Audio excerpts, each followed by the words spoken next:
Okay, test, test, test, test. Let's see if this works. Did not. What about this? Aha. Okay, cool. Nice. I think there are two chats. Let's try this. Okay. Yeah, trying out a new chat setup tonight, trying out a new audio setup tonight. Hopefully everything works okay. Please let me know if you notice any issues with the audio, particularly with the music. I want to make sure it's not too loud, but I managed to get it monitoring correctly. I think the chat box looks a little bit neater, although it's not allowing for quite as much room for text in there. So if that gets too much, I can always, let me see if I can switch back. Yeah, we can do the horizontal one, and then I also have the does this work? Yes. Okay, that's not, it's still glitching out with the logos. Okay, so we have a couple of backups in case things don't go super well, but I want to try this, see how that goes. It's so crisp. I found this just by like poking around a little bit. I have to give a shout out to the guy who coded it. Yeah, it's nice to have. So I'm just getting set up here. I'll be ready to go in just a second. How are you guys doing tonight? Slash whatever time it happens to be in your part of the world. Okay, gotta get this over here. Okay, there we go. Okay, nice. Make sure everything's coming through okay. Okay, great. Okay, hello everybody, how are you doing? Hope you're having a great weekend. Thank you so much for stopping by and checking out the stream. Hope you've been well since the last time we virtually hung out and all that. Luan Jax is moving at Mach speed. Get out of the way. I'm guessing that that's a commentary on my punctuality as usual. Sorry about that. It is something that I need to work on. My time management is not always the best. I fully admit that. And especially with dog and house related things, sometimes things can come up. And I think I just need to start planning for double the amount of time that I normally think it'll take. Like for me, you know, grabbing a quick bite to eat before the stream, taking a quick shower, getting some water, running the dog out should take like 5 minutes. No, I'm sorry, 5 minutes is stupid. Should take like half an hour to 45 minutes. Tonight it took like almost twice that long just because things kept coming up. So I need to just give myself that feedback, so to speak, and make sure I keep that in mind when going forward. But that being said, let me try to experiment with one thing, because I'm curious if we can clean up this. It's probably gonna, one second, it's probably gonna pop this up in the wrong window. Yeah, 1 second. There we go. Okay, so if I'm trying to like format the chat a little bit differently. It's not gonna work. Okay, let me just focus on the stream. Afterwards I will get a little bit more space for the text in chat and increase the size of the box and stuff like that. Anyway, it's very good to see you guys. Hope you guys have been having a great week. Let me see. Sorry, I saw you were on the grind before. Nice to see that you're that you're getting that you're staying on top of that, so to speak. I'm also my chat app is showing me the comments from the Thursday stream, and the first thing I saw when I scrolled up was my goat, my girl, my small bean. But yeah, I saw the goat pictures that you posted in chat. They look really delightful, of course, and or in the Discord. And so thank you very much for sharing that. It kind of brightened up my afternoon, honestly. Really nice to see. Hope they're doing okay. Are they like newborns basically? Are this is a, you know, kind of a silly question maybe, but are born goats capable of kind of like walking around on their own? Or does it take a little while for them to kind of get up that ability, to kind of learn to strengthen their muscles and all that? I think giraffes can like walk basically right away, right?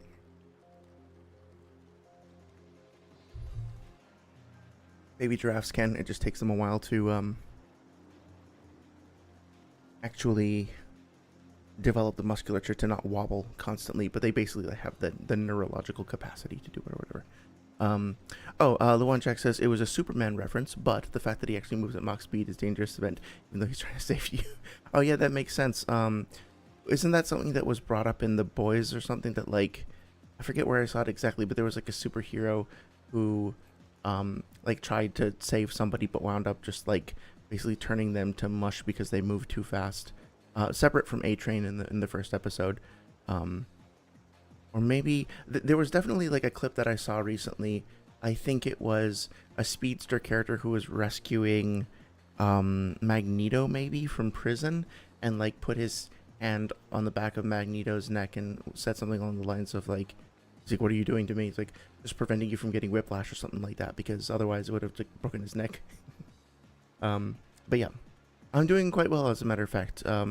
You know, I have ups and downs like everybody else does, but pretty consistently over the past month, I have been doing pretty well, feeling pretty comfortable with stuff. I have tried to be good about going to the gym, not to put like a value judgment on it, but going to the gym is like the best kind of therapy for my brain. I don't know what it is. I don't know what's happening like neurologically or whatever. But it just so happens to be the case that I wind up feeling like so much better, mentally, energetically, sleep better, etc. Even if I just go for like a half an hour and like ride a bike or something like that, right? But I really do enjoy working out. I enjoy lifting, and I've been sort of slowly getting back into that, and it's been super good for my brain. So yeah, I'm very happy about that. Other than that, I've been also just like, not to get too personal or anything, but just like thinking about long-term goals and overall like life feels in a way that I haven't for a little while, and feeling like I'm having a bit more focus and closure on certain things. I have a bit of a clearer idea in my head of like, you know, how to engage with side projects and things like that that I'm passionate about without always making it like a big production. So I'll say one example, because I got a new guitar recently and I'm super excited to be back into playing that. Whenever I would pick up an instrument, it's very hard for me to focus on actually playing and practicing, because I would get this like soundtrack in my head that's constantly saying like, oh, you're not good enough, oh, like you're never gonna be in a band or perform or whatever, you were supposed to do this before, you're too late, blah blah blah, just whatever kind of negativity, you know, the cognitive distortion type shit that gets in your brain. And I was able to work through that somewhat. I mean, it's always going to be a part of my life, right? But I'm able to kind of work through that and get to a point where the joy of just playing kind of overrides that. And I don't know, maybe I will never play in a band. Maybe I'm never going to play on a big stage or whatever else. And that's fine. It doesn't really matter, because I'm just, you know, enjoying playing the instrument for its own sake at the time being. Also, while I'm rambling about this, noticing here that I wonder if this is a bit of a mistake, because, like, his hair appears red, and I don't know if it's just an issue with the shading or whatever, like the contrasting colors. But Nagato himself has red hair, but Yahiko, which is the like Tendo's body, should have orange hair, right? So this is a little bit of a weird quirk, but yeah. Yes, I am alive somehow. I say somehow only because I'm weirdly tired. I don't know why. There's no reason for me to be tired. Like, I've been sleeping better, eating better, but man, just every once in a while, I just feel like the whole like energy floor drops out of me, and I have to like kind of sit back and be like, okay, we're gonna do this, right? So, but it's all good. Really, can't complain. Things are pretty good. I hope the same is the case for you guys as well. Sorry, says same C's doing well. Good, good, good. Alive like a birch is a birch a bridge made out of birds? What's a birch? I'm now imagining like a bunch of crows linking together, like, you know how ants will link together to form like a bridge over a body of water in the Amazon or whatever. Now I'm imagining the bird version of that, and it's great. I am excited to say that I think I found somebody to do some channel art with. I've been talking to them via email, and we're trying to work out a schedule and terms and stuff like that. But I will, once I have that confirmed, I will share their art, because it's really, really cool. And regardless of like my own plans for my own channel or whatever, I want to share that, because it's like so much personality to it, and hoping to work on that in the near future. I always get like slightly self-conscious about asking people to work on projects like that. I don't even know why. I don't think there's a rational reason for it. It's just sort of how my brain works. But I'm also kind of looking forward to, I like designing stuff. I like building stuff. And so I think that'll be a lot of fun once we get started. Small beanie. Sorry, it says they take a few days, but after a while they get super energetic and turn into menaces. Oh no. I think I told you right that there's a yard escaping company. There's a couple of them around the country, in the United States, that do this thing where they will rent out a team of goats to you for about a week, and they put up like a chicken wire fence around your property, assuming it's not so big. I don't know, maybe they have like another solution for massive properties, but anyway, they bring the goats there, and the idea is that the goats basically like terraform your lawn, because they will just like eat any, I'm sure you know, right? They'll eat pretty much any kind of plant matter, and they'll eat around thorns and stuff like that, and then they actually poop out like pretty decent fertilizer. So rather than just like renting a bunch of power equipment and brush hogs and like massive like gas guzzling lawnmowers and stuff, you just rent the goats for a week or two. They not only clear all the shrub and the brush and all the shit like you don't want, but they also like basically fertilize your lawn for you, and then you're done. And in addition to that, there's also a couple places around here where you can like every season when new baby goats come out, they or are born when they come out when they are born, they have a thing where you can go and like cuddle them. It's literally, I don't think they even charge you for it. You just have to like get in line. They sell you like apple cider or whatever else while you're waiting. But then you just come in, you get like 5 to 10 minutes where you just get to hug a goat, and it's like the most simple and most wholesome thing ever, and it's insanely popular because it's like you're just there with this little bundle of joy for a few minutes, nothing else to worry about, just you and a goat. It's fucking great. Yeah. Sorry, it says orange-headed boy. Yeah. Well, I mean, maybe they just want him to seem as orange as Mr. Orange over here. I'm not sure. Well, Jack says, a man, for me, life is lifing, can't really complain. That's good to hear. That's really good to hear, yeah. There's a lot going on in the world. If you can find some, like, peace and quiet and sanity for yourself, that's really great. Sometimes maybe good, sometimes maybe shit. I'm sorry to hear that part. I suppose it's somewhat inevitable, right? Like, there's always going to be crappy days. Hopefully the positive ones outweigh the shit ones. Yeah, I certainly hope that's the case. I hope you don't have to deal with too much shit on your end. Same goes for anybody else watching, Saria and all that. Saria, I thought of you the other day because, let me see if I can find it before we get started. Don't ask why. I'm kidding. I have no idea why. I've just been getting a bunch of like Hell's Kitchen stuff on my channel. I guess the algorithm decided that I really needed to learn about the Hell's Kitchen. But trying to see. Oh yeah, Lost in Translation. This, I think this is what it was. Yeah, okay, so this channel over here, Norky, I don't know if you sent this to me and I'm just being stupid and forgetting or something like that, but I have been watching this. I'm only a little ways into it, but it's a very thorough, very interesting overview of a whole bunch of different translation-related quirks in Ocarina of Time. I've been finding it very, very interesting. I thought you'd probably get something out of it. They also go over like in-game text, but also promotional text and all kinds of stuff like that. So it's been very cool. And I guess the last thing I'll mention before we jump into it proper is, so Virtue on his channel posted, I think he's going to do a video discussing like the Naruto iceberg. Like if you're not familiar with those iceberg charts, basically like it's a list of things where on the top is like the most commonly known little quote-unquote secrets or like lesser known things of the community that are sometimes that are still pretty common. Like at the top of the iceberg you would put like Naruto's dad is the fourth Hokage, which you might not know if you start reading the series, but if you spend like 10 minutes with it, you know, you'll figure that out pretty quickly. But maybe midway down the iceberg would be like the Naruto prototype in the fan book, where you get to see a picture of Naruto in his fox form before he was like really officially his design was officially settled on. With that being said, there's also in these little blurbs at the beginning of the chapters, the volume releases have like these little life stories from Kishimoto, and it's something that I think we tend to scurry over and not really focus on too much when we're talking about debates and shit like that. but I think you should, because there's often like nice little anecdotes. There's moments where Kishimoto himself reveals something about his own like personality or history or whatnot.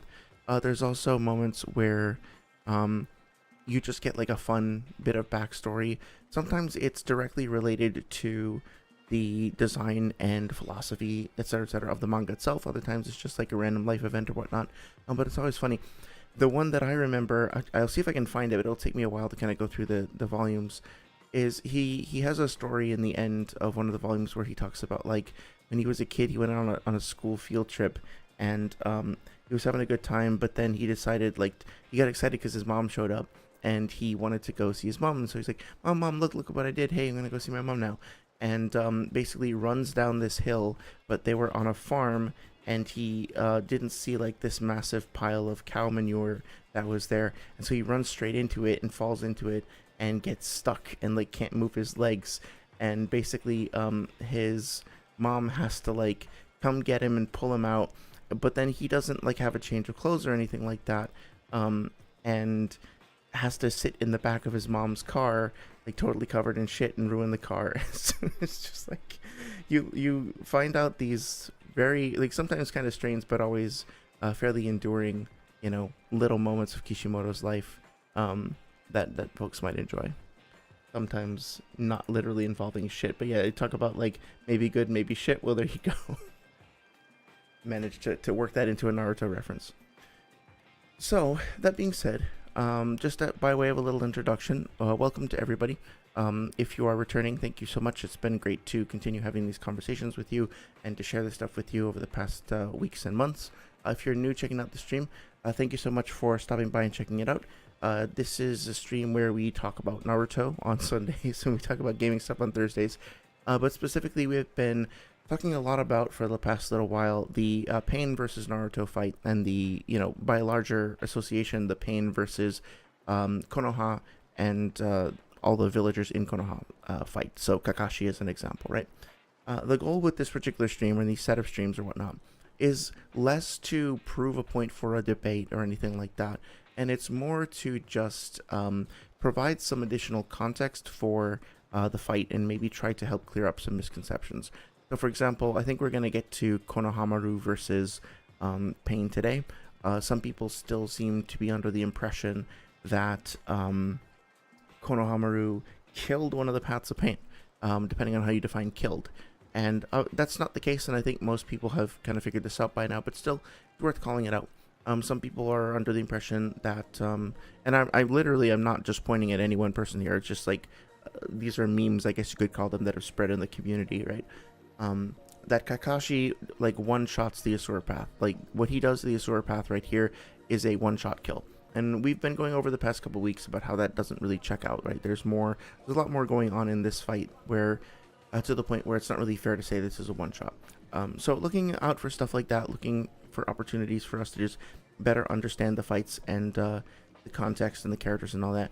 But also looking for opportunities to, I guess, like celebrate, for lack of a better word, the art and the artistry. Look for little like visual tricks that the author might be using to try to share things with us. Talking about storytelling, narrative, all of that stuff. It's not just a like here's info that you can use on debates type thing. It's also like a hey, this manga is really cool. Like let's go through it together and try to better understand what's happening and why it's so cool. To that end, this is a stream that's going to be focused, quote unquote, on Pain versus the village, but we always take time to look at other things. We can branch off and have discussions about other stuff at any point. So any questions, comments, concerns, anything like that you want to talk about, just let me know. Happy to kind of jump around as we see fit.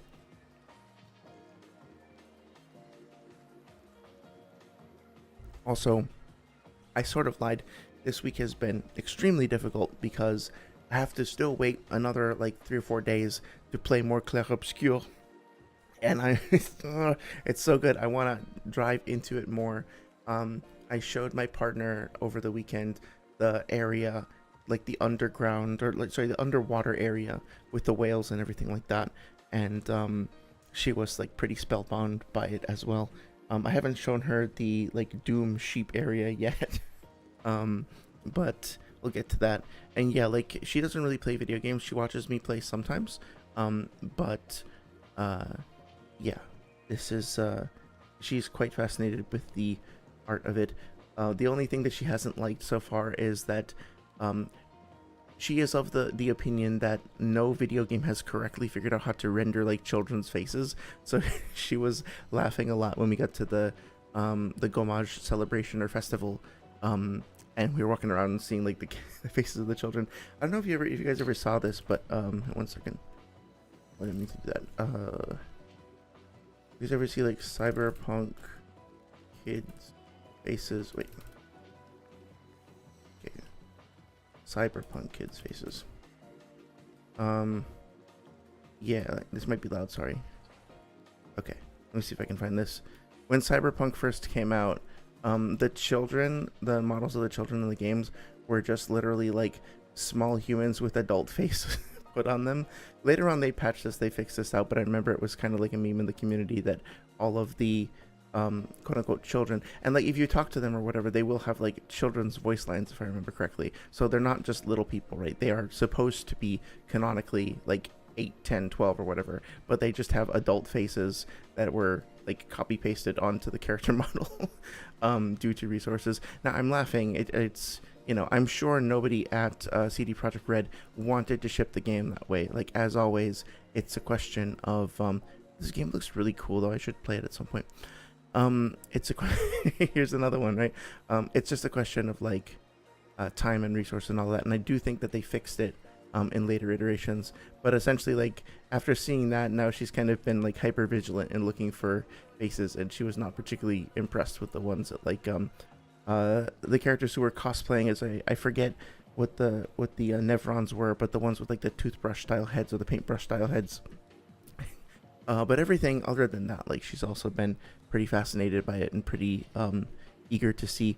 I don't know if we should talk about it right now, but there's also obviously some mental health stuff that comes up in a couple early scenes, and she was like pretty impressed by the way that they handled that as well. So narratively, artistically, yeah, I know this is the Naruto stream. This is not them me continuing to fucking, you know, glaze Claire Obscure, but I had to mention it. Saria says, honestly, when I think about Konohamaru, my only thought is people ask why Jiraiya didn't teach Naruto more than a bigger Rasengan. Why would he? A normal Rasengan can damage paths of pain from a kid. Yeah, so I think that's a good point.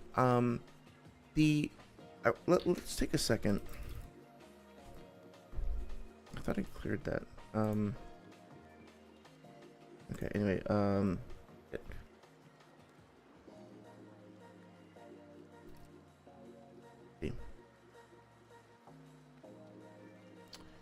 is that not what that's called?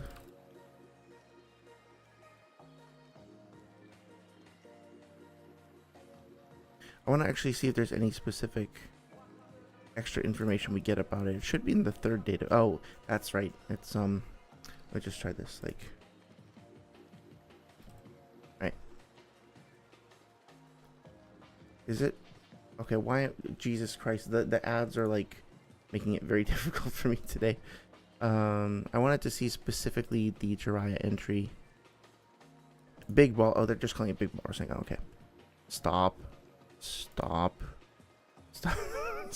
Oh my god, the ads are like have a life of their own. Jesus Christ. Okay. Let's just see what it says. In the anime, created Big Ball Rasengan. Oh, interesting. Okay, 2.5 years training with Jiraiya while training to break out of Genjutsu, accidentally released his chakra and created a huge Rasengan. Use the same concept of compressing spinning chakra, only increasing the amount of chakra involved. Okay, because there's even more chakra being compressed to a higher density, the ball releases its energy immediately on contact, thus increasing. Oh, okay, gotcha. So it's not like the one that kind of that he used on Kabuto that sort of goes inside him and then explodes. Pause. But it actually explodes on contact, so it's like a little bit more volatile. Okay, that makes sense. Sage Art Odama Rasengan. Yeah, so I guess I was trying to see if there was any other like additional or unique or different properties about this particular jutsu, and it seems there might be like the explosive aspect of it. But otherwise, I was just gonna say that like I think it's just more chakra behind the same jutsu, and I know. Sorry about that. I know that people um, like to imagine that characters are always using the strongest possible version of any given attack at any given time because it makes it easier for the purposes of power scaling conversation if you make that assumption. But at the end of the day, like uh, jutsu are tools with varying amounts of utility, and there are different situations in which they will be better or worse depending on the situation. So I like the idea that the Odama Rasengan is not just, when you get strong enough with a base Rasengan, it becomes an Odama Rasengan or something like that, right? It's just like, why wouldn't you just use a more hyped up, powerful version of it at any given time? There are different situations in which a bigger one or a smaller one might be used, and not just because of the amount of chakra put into it, but also like the properties that it has, the tactical and practical considerations. It says here, assuming this is correct, this would mean that it's harder. Like Konohamaru would need to use another shadow clone to be able to use it. I think he does actually use a shadow clone. We'll get to that in a second. But yeah, there may be more practical considerations, kind of like what you're hinting at, Saria, than just the size or the raw amount of chakra put into it. So I like the fact that you bringing that up is a really good point. Also, Kurama was being sissy and pissy the whole time during the time skip. Yeah, I genuinely wonder like what the fuck he was doing to keep himself busy, or if he can just hibernate until Naruto needs him. That always struck me as kind of weird. Like Kurama decides to go back inside Naruto, and I know I mentioned this before, I probably shouldn't fixate on it too much, but like at the end of Naruto leading into Boruto, he decides to go back inside Naruto's body, and I guess he's behind a seal, probably, right, of some kind. Even if he's not, I guess he's just sort of, his chakra is inhabiting Naruto's body, which means he's just there all the time, right? His consciousness is present. He can see what Naruto's doing at any given time, which means that like every time Naruto has to take like an uncomfortable bowel movement, or when like Naruto goes on a date with Hinata and wherever that leads, or when Naruto's like stuck in his office doing taxes for the whole village for an entire week with no sleep, is Kurama just there watching him like at all times, like a weird furry security camera? I guess that's one of those little plot contrivances that we're just not supposed to think about. I would like to think that he has a sleep mode, that he has like a hibernate function where he can just put himself into a torpor until he's needed, because otherwise that would be fucking agonizing. And why he would choose to go back and do that is bizarre. I would love to have a Bijou if it were a thing that you could do. I would not want it to be watching me all the time. But anyway, Luan says, I also saw a clip of Sasuke versus Naruto in part 1, and Kurama was basically sick of Naruto from that point. Yeah, was that the one where... Oh no, that's in part 2.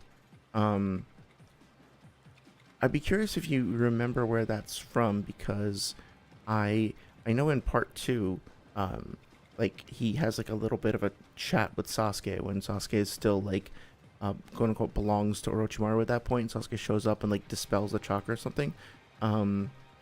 Be curious what their dialogue was at the time.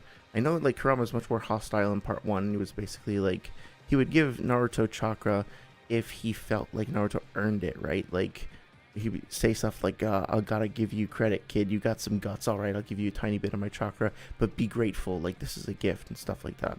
I actually really liked Swag Kage's suggestion that when Kurama did that in part 1, that he was slowly, gradually contributing to the loosening and weakening of the seal. So he was opportunistically like saying, yes, Naruto, I will help you, and kind of playing along, but really it was an opportunity for him to continue to exert his influence. Like obviously the seal was breaking down anyway, but I think it was Suikage who said like maybe Kurama was getting in there and like fucking with it and accelerating it. Maybe even making it harder for Naruto to control chakra normally, so that he would rely, excuse me, that he would rely on Kurama's chakra more than his own base chakra, something like that. I like the idea of like part 1 Kurama being more of a trickster, like a kind of malign influence, as opposed to just like a big nuke waiting in him. Excuse me. Saria says Rasengan has to be one of the most potent jutsu in the series. Even Boruto's biggest trump card is just another Rasengan like his dad. Yeah, exactly. Um, I do like the way that he, I think it's a very creative idea. Um, you know, the Uzuhiko, I think it's called, right? The Rasengan that relies on the planet's rotation. I think that's a pretty interesting um, way of incorporating something that it feels like it's part of the same legacy as the Spirit Bomb in Dragon Ball, where at a certain point, Goku. I mean, maybe they changed this in Dragon Ball Super or whatever, but at a certain point, Goku isn't just supposed to narratively be beating people up with his own strength, right? Like he's not just the lone warrior like Guts from Berserk or whatever. Even Guts, like part of his narrative arc is that he learns to rely on others and be part of a team. But Goku especially, like, um, it's pretty interesting to me that his ultimate ability should be something that draws on power and consolidates power and hope and like positive energy from a vast amount of people, different sources of life, as opposed to just being his strength. Just him getting a more powerful version of the Kamehameha or something like that just makes him stronger. No, he's sharing power and relying on the power of others. I think that's pretty powerful. So it to me it seems like an homage to that, but iterating on it and twisting it in a more like pun intended, in a way that's more personal to Boruto, in that he is still drawing on power from an outside source. He's drawing from the energy of the world, of the planet itself. Very, very, very cool. I guess you could also say, like, in universe, it's an echo of Naruto himself learning to draw in nature energy. But if they just made, Boruto a sage, like his father, well, that was kind of a special and unique thing for Naruto. And yeah, a couple other people managed to become sages, but it was still pretty rare. And I think choosing to give Boruto like a unique signature move that was iterated on and evolved in his own unique way, to me is better than just like giving him sage mode as like a free power up or something like that. You know what I mean? But yeah, you're right. The Rasengan, like the Chidori, is sort of a platform jutsu, is what I would call it, in that it, in and of itself, it has a very core, very solid function that can absolutely be versatile and dependable and powerful in and of itself. But then on top of that, he's also got access to all this other stuff. He can also modify the Rasengan in a variety of different ways, variety of different properties like iterations, etc., and combine it with other jutsu like shadow clones to really expand its versatility and its applications. So I think it's great. I love, and I'm going to get to your question as well, Luan, but like, one of the things that I love about the series jutsu design is those particular abilities that are relatively simple in and of themselves, but then can be iterated on and like twisted and warped and used in a variety of different ways, because it allows for a lot of creativity and innovation from like a simple but solid platform, if that makes sense. So I would put, I'll get to my list in a second, but I would put Kamui on there for a similar reason. Like, Kamui is arguably one of the simplest jutsu in the entire series. It makes things transparent. Obviously, there's more to it than that, right? Like, it makes things transparent by bringing them into another dimension, etc. It's really a transportation technique. Obito maybe has to mark locations to travel between them, blah blah blah. There's intricacies to it, but in presence, in essence, it's something that just like erases your presence, makes you fade away, and you could take somebody else with you. But think of all of the different like varieties of utilities, like combinations of things you can do with that. I mean, Madara, at the peak of his threat level, the way that his threat is represented is by getting in like a giant, essentially mech made out of his own chakra with these massive swords that can cut mountains in half with just the sheer wind that's coming off of the blades from the swing, and like being able to do all the other shit that he can do with the Susanoo and like summoning wood clones and all of that stuff like that. And then Obito, he just has to touch you, right? He just has to, like, when he's fighting Minato, he just has to get close enough to touch him and the fight is over, I think is what he says. I don't know if you guys have seen the recent Deadpool movie where there's that one character who can, like, put her hand inside other people's, like, heads and minds and stuff like that.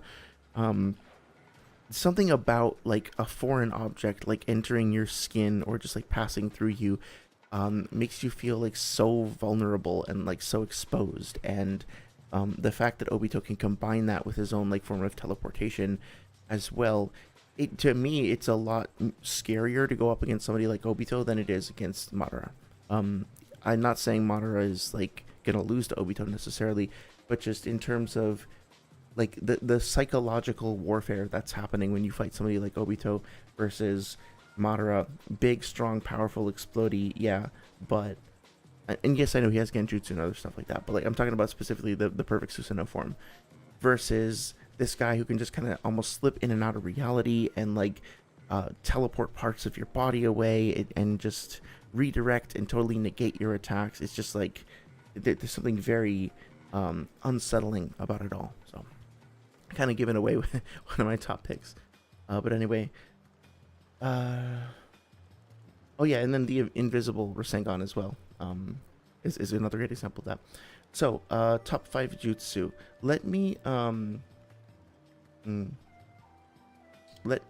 state mine, and then I'll go through yours. I think it's better to just stay off the top of my head. Let me think for a second because I want to try to give a good answer. Top 5 jutsu. I'm trying to think about it in terms of like power and so yeah. So how I would rank the jutsu are like flexibility, versatility, power in terms of overall combat utility instead of like AP, narrative impact and weight, like how they reflect the characters, what kind of presence it has in the story overall, and then just like how cool it is, like how much I enjoy seeing it on screen. There are so many cool ones, and like I think there's literally hundreds, if not like 1,000 jutsu in the series. If you go through all the data books and all the minor ones as well.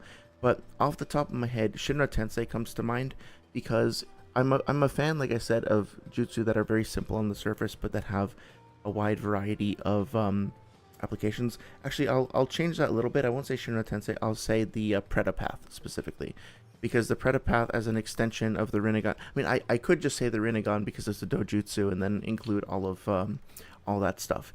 But I'd rather keep it simpler and just say like Bancho Tenin plus Shinra Tensei as part of the Preta Path. If that seems like I'm hedging my bets too much or whatever the expression is, then we can just say Shinra Tensei.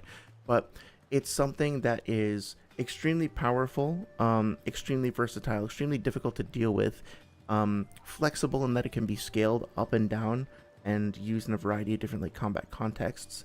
I think it very well represents the character who's casting it.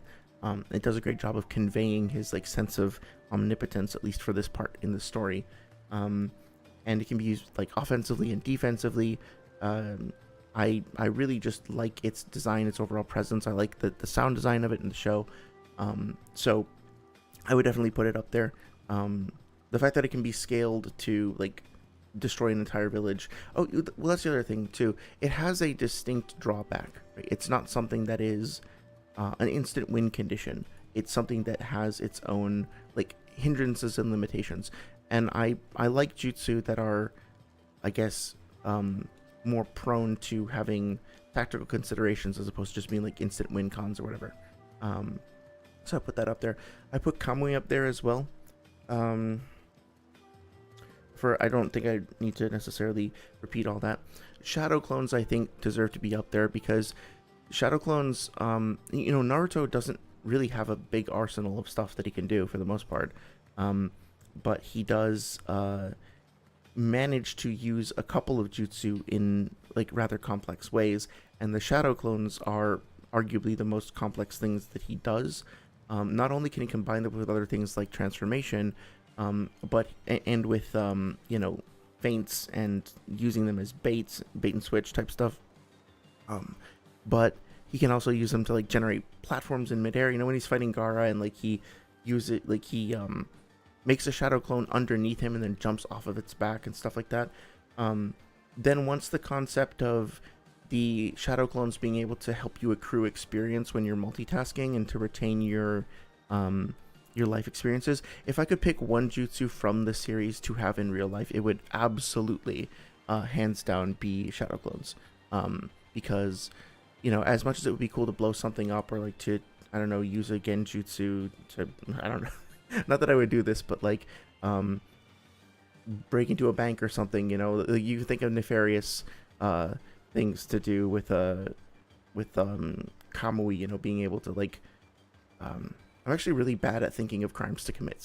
So, but you know, like if you were a superhero, like and you wanted to go around saving people, something like Obito's Kamui could be used to fight bad guys, and or it could be used for mischief. Same thing could be said for like the ocular abilities of the Sharingan, the Mangekyo Sharingan, all that stuff, right? But to me, I think that the ability to to amplify by orders of magnitude the amount of stuff that you can do every single day, the amount of stuff you can learn, accomplish, the places you can be, the experiences you can have, you're essentially getting extra lives. And granted, you'd be super exhausted depending on how you use it, but still, like the possibilities for you to just like enrich your existence and to do more to help other people and to just explore and experience more of life are like phenomenal. So I would definitely pick that. The last two, there's so many good ones. I'm just gonna go ahead and say Gaara's sand. Not specifically having the spirit of your dead mom with you all the time, but the actual like the sand that he can control in his gourd. Because again, it's like it's super versatile. It's super, you know,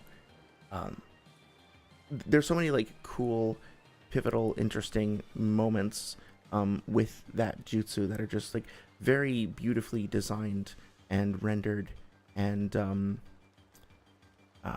yeah, I don't even know what the right term for it is, but I can think of like just seeing the way that he uses it is so entertaining and cool, and it's such a unique ability. Also, another thing with a lot of versatility, right? Like he can use it to fucking fly and hover. He can use it to defend himself. He can use it to as parts of things like creating sand clones and whatnot. So I would say, like, I don't know what that jutsu is called specifically, if it's magnet release or like his sand manipulation no jutsu, but I would pick that. And then finally, I don't know if this is too cheesy or whatever, but I would say summoning Katsuyu, and if I can't get away with that, I would say then just like a healing jutsu, because if you are capable of using healing jutsu, it means that you must have already gotten like extremely high chakra control, which already puts you in like a very high tier. Healing jutsu can not only be used for like healing and recovery, but also for like disabling opponents, like disrupting their nervous systems and stuff like that. But granted that it does reduce your lifespan depending on the way that you use it, but it's one of those like utility support jutsu that I think has a lot of applications, particularly, you know, defensively, but potentially offensively too, and is one of those staple things that I think doesn't get enough time in the spotlight, but ultimately like it's like saves people over and over and over again, right? There are, without medical jutsu, Naruto and other villagers would have died over and over again, and like the series would have ended very, very differently. So I think it's it needs to be, maybe I could just say the 100 healings jutsu or something like that. Like pick whatever the strongest healing jutsu is, and I think I would go with that.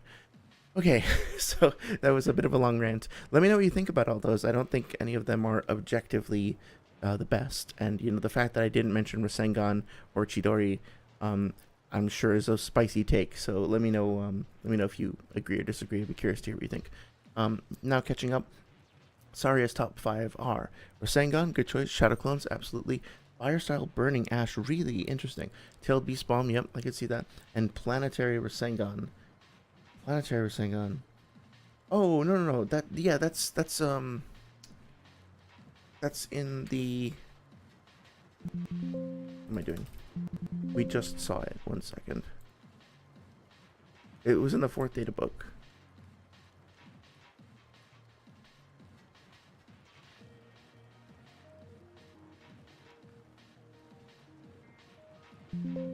Okay, it's not showing it. Maybe it's using a different term.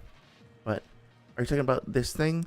Yeah, it's even called that here. I don't know why doesn't have its own entry page. But yeah, Planetary Rasengan, this one over here. Yeah, that's really, really cool. I really enjoyed that.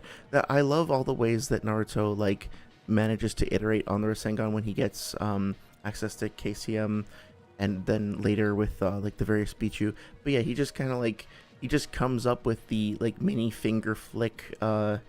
What's it called? You know, the mini Rasen Shuriken that he just flicks with the little finger generated from Kurama's chakra. It's pretty cool, very creative. Another great way of iterating on that jutsu. I think. So, I'm noticing that the chat is kind of like hard to read. Let me just check on that. Yeah, it's kind of hard to read. I'm gonna switch to the horizontal for now. So, hopefully that's a little bit easier, and then I can try to fix it up a little bit more for next time. Let me know if you want me to switch back, but I think that might be a little bit easier to kind of keep track of. Hey, Omni, good to see you. How's it going? Hope your weekend's going well. We're just talking about our favorite, or like our top 5 jutsu in the Naruto series. Be curious if you have a top 5, like which ones you think are stronger, cooler, more powerful, etc. Oh, look, I'm kind of catching up still. So the ones are... Oh, wait a minute. I'm sorry. Can you elaborate, sorry, on Fire Style Burning Ash? I'm not saying that's a bad take or anything. It's just, that's the one where, like, Asuma uses it on Hidan, right? So one where he kind of, like, puts a cloud around him and then, like, snaps his teeth together or whatnot, and then it explodes around him. I am kind of surprised because I don't really hear people talking about that all that much. Would love to hear you talk more about what you like about it. Luan Jack says Chidori. Yep, that's a great choice. That's another one of those great, like, simple but very versatile jutsu. Ame no Tejikara. That's the one where Sasuke swaps places with an object, right? That's a really cool one too. There's have you seen the movie of the last? Not the last. The movie version of Boruto Naruto the movie. But then also the anime. I don't think that Sasuke really uses it much in the manga, but there are a couple of really, really great moments in the fight scenes in the animated versions of the, like, Momoshiki versus Naruto and Sasuke fight, where Sasuke uses the Ame no Tejikara in an extremely clever and fun way. I love it when he pulls that off, and like Momoshiki's face when it happens, he's like, "What the fuck?" It's great. Chibaku Tensei is an interesting take. Would love to hear you talk more about that. So I really love the narrative impact and the like the massive I don't know, like the presence, the aura of that jutsu. But I also think it's like a bit overhyped in terms of the fact that it you know, it doesn't really have great feats unless you're talking about sealing like Kaguya. But so you might have heard me say this before, but my hot take about the Chibaku Tensei is that when I read through the chapters where it's used, I don't really see it pulling people into the core, the people themselves. I see it pulling in rocks and slabs of earth, and I'm kind of wondering if people could just like run in the opposite direction and outrun the gravitational pull, in which case the Chibaku Tensei would be really ineffective at actually capturing most humanoid characters. More effective on characters like Viju because it can kind of quickly overwhelm them. Now, granted, I think versus Jigen, it might have been versus Momoshiki, I forget. Sasuke does use it a couple of times in Boruto, where he spawns the core of the Chibaku Tensei directly on the opponent, right? He like throws the ball directly at him, and then the rocks summon basically like on top of the guy. And that's a whole lot more powerful. But the way that Pain uses it, when he just throws it up into the air and like he's like yeah, I'm sure it'll like suck him up, doesn't seem to be super effective. So I don't know, feel free to contest any of that. I'm just I love it from a visual standpoint, but I sometimes like raise my eyebrow, so to speak, at how people describe it as like an instant win con for Pain. I will glaze Pain all day, you know this, but like I don't think that the Chibaku Tensei is a super reliable win con for him, unless it's under very specific circumstances. But let me know what you think of that.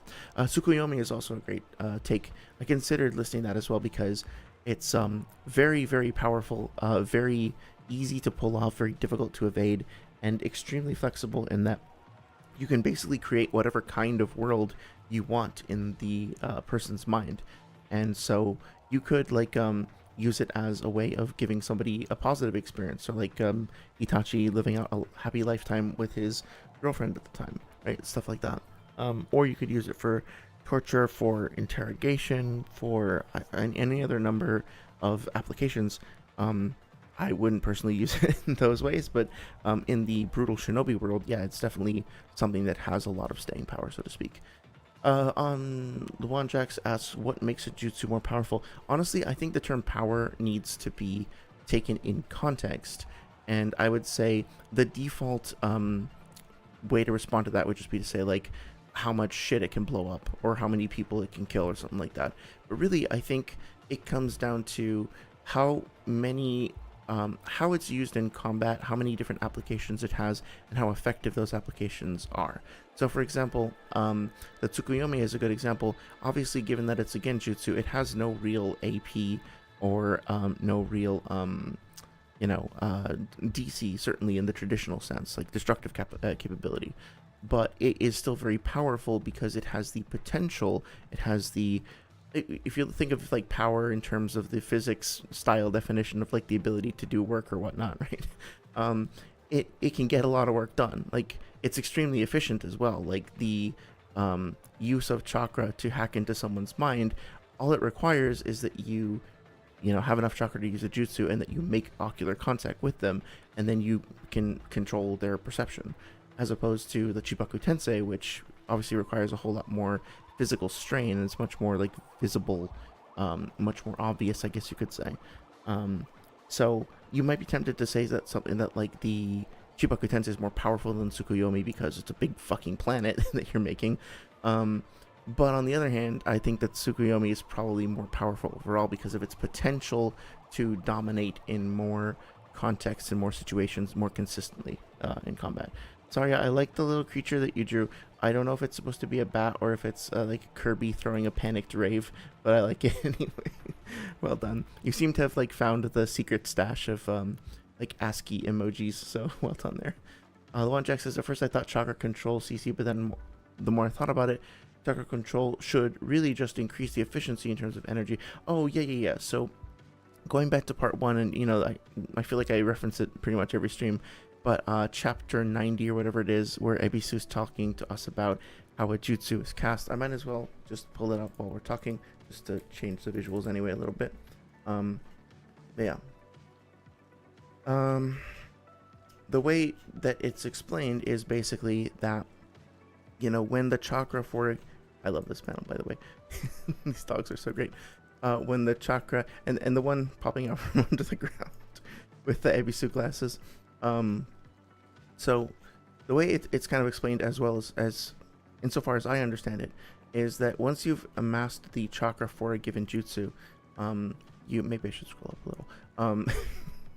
You then have a pool of chakra, right? And then the more chakra that you have to put into a jutsu, theoretically, the stronger that jutsu is, right? So let's say you make 50 chakra, and then you go to cast a fireball with 50 chakra. Then you, after that, make a... Sorry, let me start over. Let's say you produce 100 chakra, and now you want to cast a fireball, right? So you try to put 100 chakra into that fireball. In theory, if you use 100% of that, if you're 100% efficient, then you would have a 100 strength fireball. If you put 10,000 chakra into it, and you had 100% efficiency, then you would have a 10,000 strength fireball. But if you had a chakra efficiency of 0.00001, you were just like absolutely fucking abysmal, then you would be putting in that 10,000 chakra. I forget what number I said, but basically you might only wind up with like a 1 power chakra, or a 0.1 or a 0.01 power fireball, right? So there's two things that go into every jutsu: the amount of initial chakra that you put into it, and then the efficiency of the chakra conversion into the jutsu that you're able to muster up. So assuming that your chakra efficiency output, that your chakra efficiency coefficient stays the same, continuing to increase the amount of chakra that you're putting into it will make your jutsu stronger. But you could then go up against somebody else who has vastly better control and efficiency than you do, and they put in far less chakra than you do, but because they're more efficient, they still wind up overwhelming you and doing better than you do.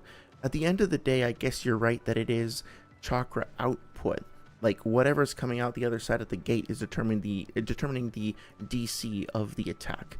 But getting to that point will be determined by whether or not your like the balance of your input power to your output efficiency. Hopefully that makes sense. It's a little bit confusing, so if you want to go over it again, I'd be more than happy to.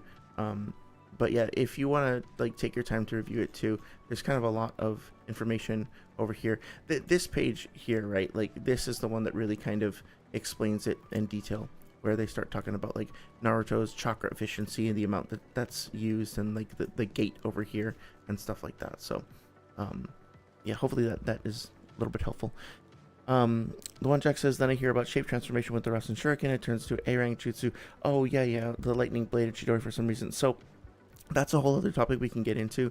But basically, I think it's just important to keep in mind that the rankings, based on my reading anyway, you could dispute this if you like, but based on my reading of the data books, the ranking of jutsu is calibrated to the most recent whatchamacallit, data book. So like I think the Chidori like I forget if this is exactly right, but like Kakashi's Chidori has a S rank in part 1, but Sasuke's, or like has an A rank in part 1, but Sasuke's has an S rank in part 2 or something like that. That's not right. Hang on.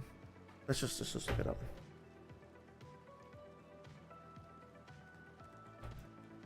Yeah, let's look at the actual data, because I don't want to just like mess it up. I think this article here on Naruto University actually goes into some good detail on it, but of course I'm being waylaid by the ads. 1 second. Okay, it's not letting me click on this for some reason. Weird. Try that again. Really weird. Okay. 1 sec. Chidori, no.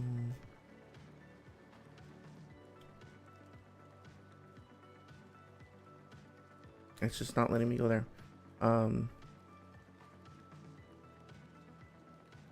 One of these articles. Chidori 1000 Birds. Okay, yeah. So Chidori 1000 Birds is an A-rank ninjutsu created by Hatake Kakashi and used by Uchiha Sasuke. It's also known as the S-rank ninjutsu Raikiri. In reality, they are the same jutsu, right?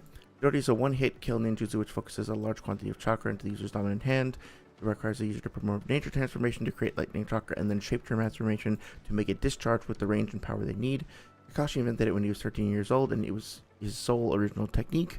The drawback of the technique over here. So the ninjutsu itself, however, is unchanged. They both use the exact same hand sequence. He can only use them 4 times in total in part 1. He describes them interchangeably, and they have the same effect and appearance. It is simply that when wielded by Kakashi, it is known as the S-rank Raikiri instead of the A-rank Chidori. It truly is because of his reputation and feat of splitting a lightning bolt itself. So this is a good summary of the issue. Of course, I would encourage you to go ahead and read the individual databook entries and kind of go through them. The what I remember about it is that like the Kakashi's Raikiri has an S rank in part 1 or something like that, but then there's like a Chidori based ability in part 2 used by Sasuke, who should be relative to Kakashi at that point, and is using more advanced versions of the Chidori, and it's ranked B. And it's like, okay, so the temptation there is to be like, so the Raikiri is just much better than the Chidori, and it's decaying over time or something like that. It's a little bit confusing, right? Like maybe this version of the Chidori is something that Sasuke is using and it's just kind of weaker or whatever. But if you actually like scale the characters, you have to go through and read the chapters. It doesn't seem to be that way. Like it seems like Sasuke should be like Taka Sasuke should be relative to Kakashi, especially part 1 Kakashi, right? So I think when the ranks are given, they are calibrated to whatever the strongest jutsu in the current data book is, right? So like if Raikiri is S rank in the first data book, it might be listed as A rank or even B rank compared to the S rank Shinra Tensei in the fourth data book or something like that. It's also possible that the Shinra Tensei could be S rank and the Raikiri could also be S rank, but what you find sometimes is that like it looks like the ranking goes down for certain jutsu over time, when really what's happening is it's just like recalibrating, right? It's just changing the like if you ever used one of those little scales where you can like tear it, you could set the 0 point when you put something on the scale. I think that's basically what's happening. Hopefully that makes some sense. I have a feeling that I just like totally didn't answer your question again. I'm sorry. But yeah, check out this article. Check out the other one. And really, at the end of the day, I agree with that assessment that the Chidori and the Raikiri are the same exact jutsu, but they can be performed to different extents with better feats. And Kakashi is obviously a much more proficient user of it than Part 1 Sasuke. Medokin Ninjutsu is the white mage of Naruto. Yes, the unsung hero. Omnibomni, sorry it's taken me a little while to kind of catch up with your chat there.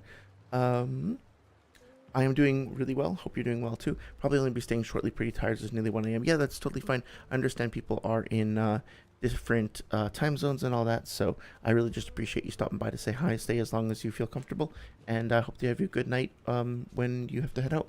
As to what I've been doing, my friend and I have both finally moved into our new apartment together, so I've been enjoying the startup time. Hey, excellent, that's awesome. Hopefully the move wasn't too stressful. Yeah, that's great. Are you liking the new place? Are you feeling comfortable in the new location and all that? Hopefully everything's going well. Seems like you have a friend. Your friend is like your roommate now at this point, right? I think I remember you mentioning that in the past. If so, that must be like a load off your mind, knowing that you're moving in with somebody. Oh, sorry for the noise in the background. You're moving in with somebody who you already know and feel comfortable with. That's great. Well, congratulations. Zarya says, I think it's just one of the coolest looking jutsu in the series. Like, I see Konohamaru and Asuma use it. Like, damn, that's actually so sick. Yeah, it's really cool. The build up, the time where the ash is like surrounding the opponent and then you're waiting for it, and then that just like all the audio kind of drops out, and then there's just that like that click, and then it just explodes. It's so good. Omnibomni, what were you doing in the top 5 again? Oh, you might have already caught on to this, but basically it was Luan Jax was suggesting that we list the top 5 the top 5 jutsu.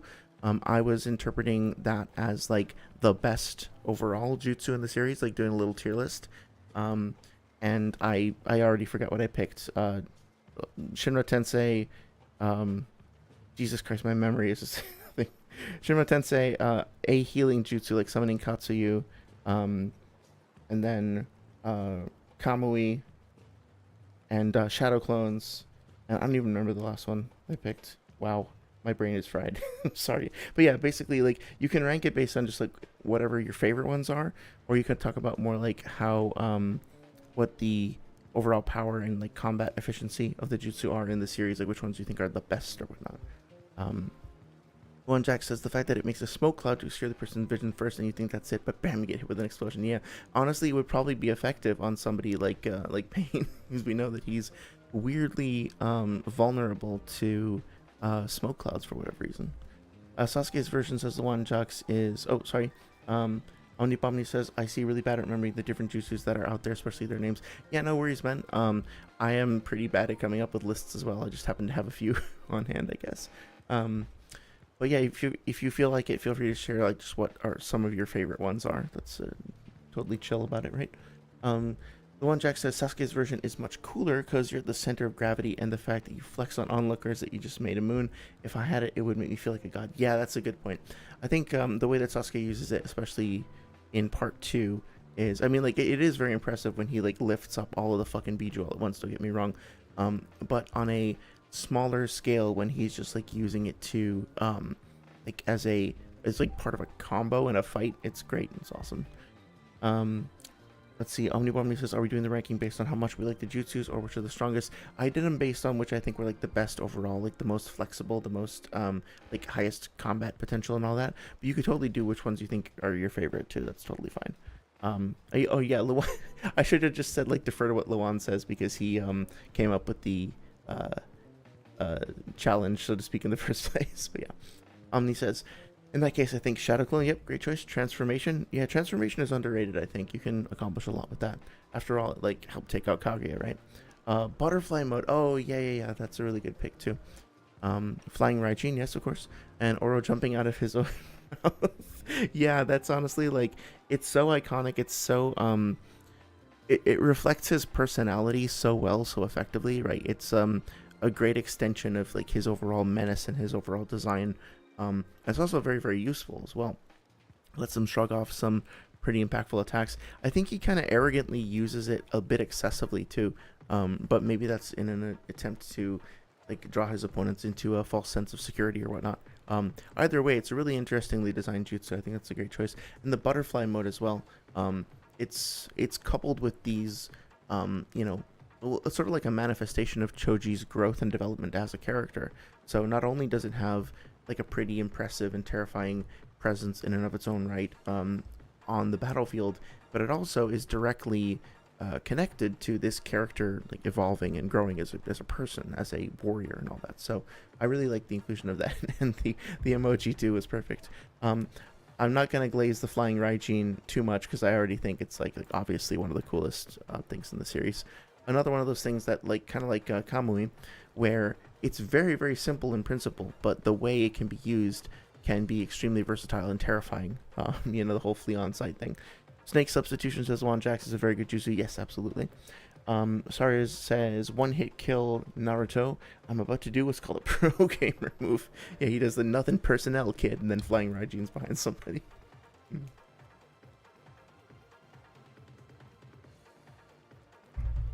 Did Naruto?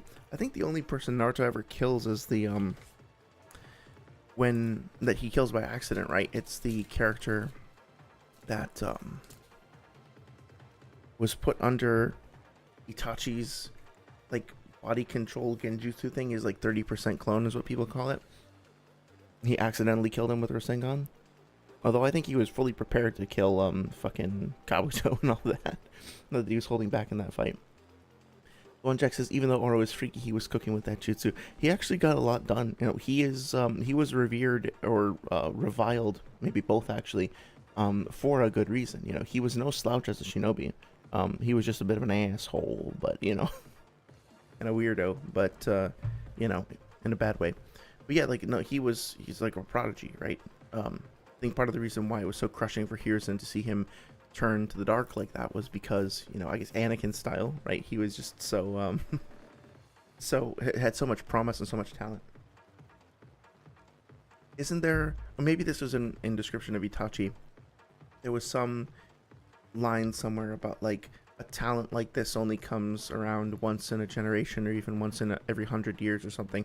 I think that was in description of Oro, but it might have been Itachi. I need I need you to name this creature. I need you to come up with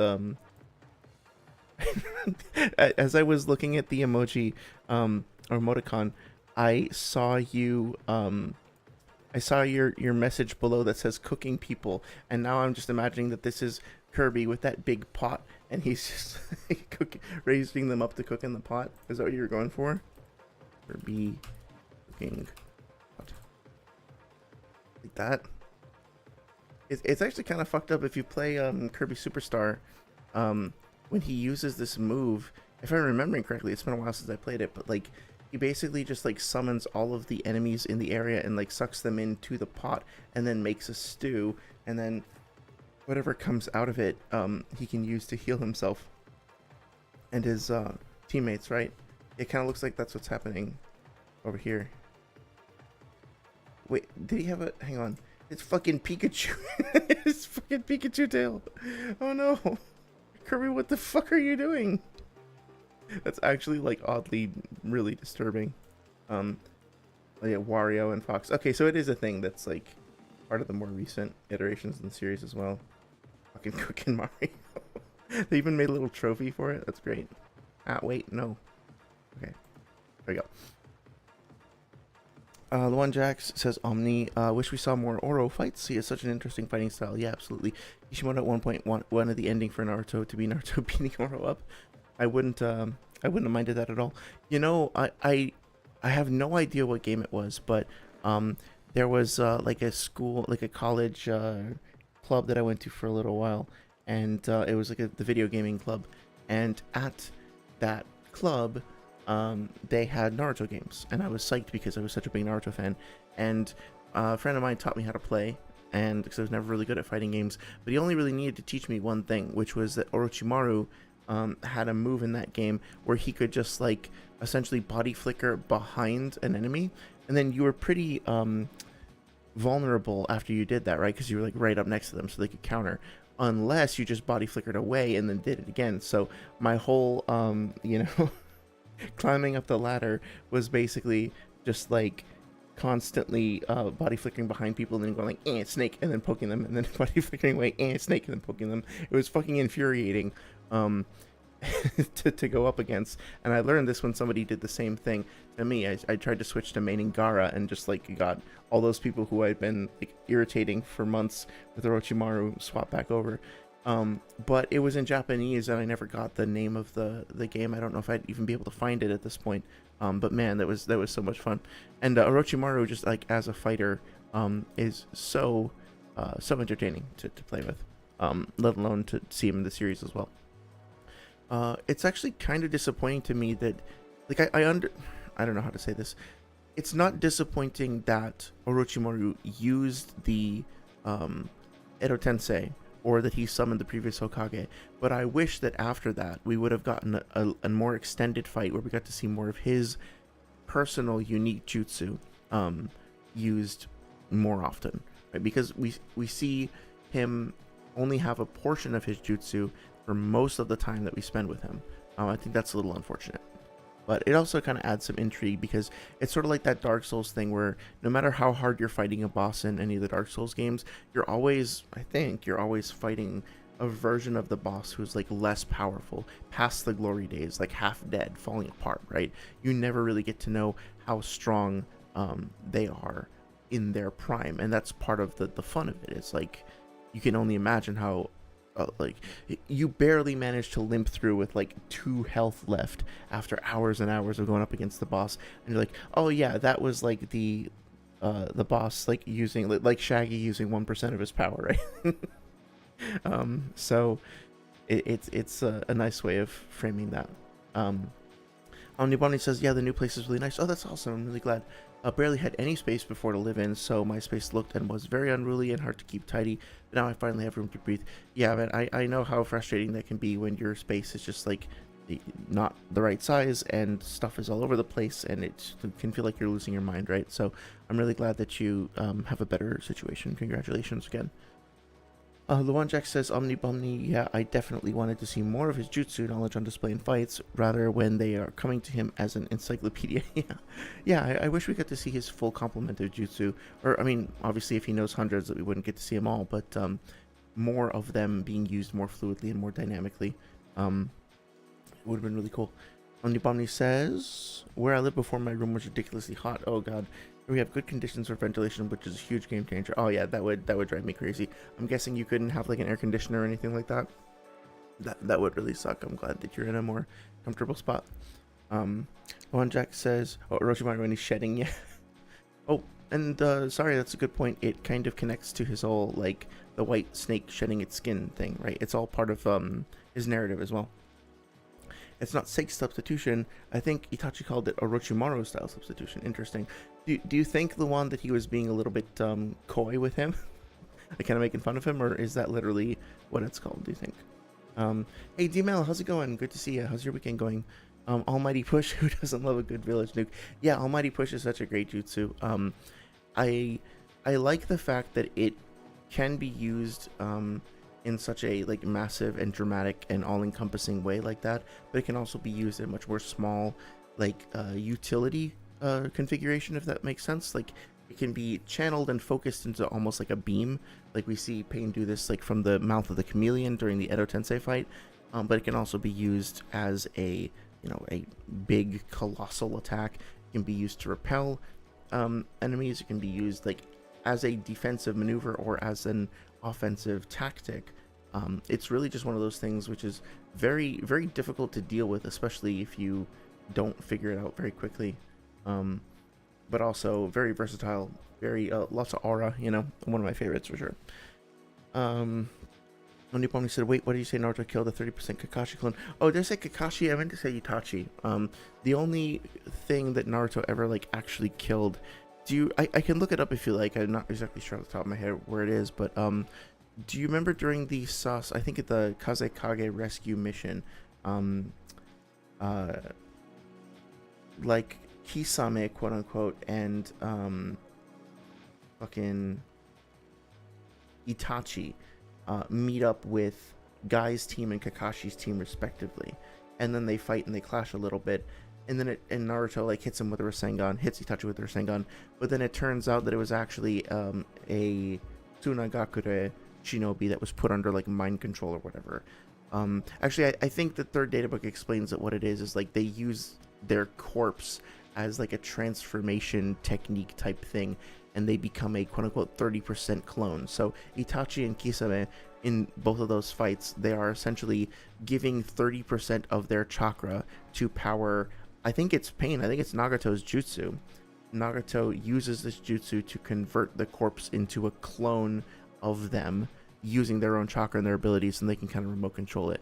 Do you know what I'm referring to? If not, I can look it up. It'll just take like a couple seconds, but no problem. Saria says a talent like this only comes around once in a generation. Sasuke and Naruto, we're about to do what's called the pro gamer move. They're just on that fucking cherry red halo.exe gamer juice. What the fuck is that shit called? The Mountain Dew Code Red, you know, with their Cool Ranch Doritos. Getting ready to they got their controllers with those little attachments that make the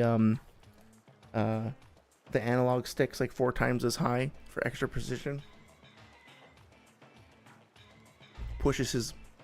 He borrows like Shino or like a Kabuto's glasses and pushes them up on his nose with a middle finger like an anime protagonist.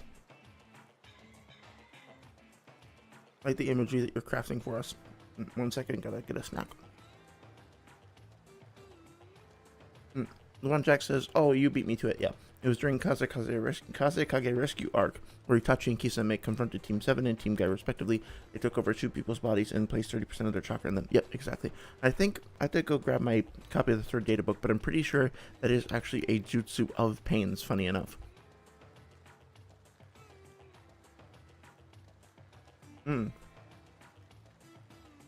That's a good point, Omni. I want to go check.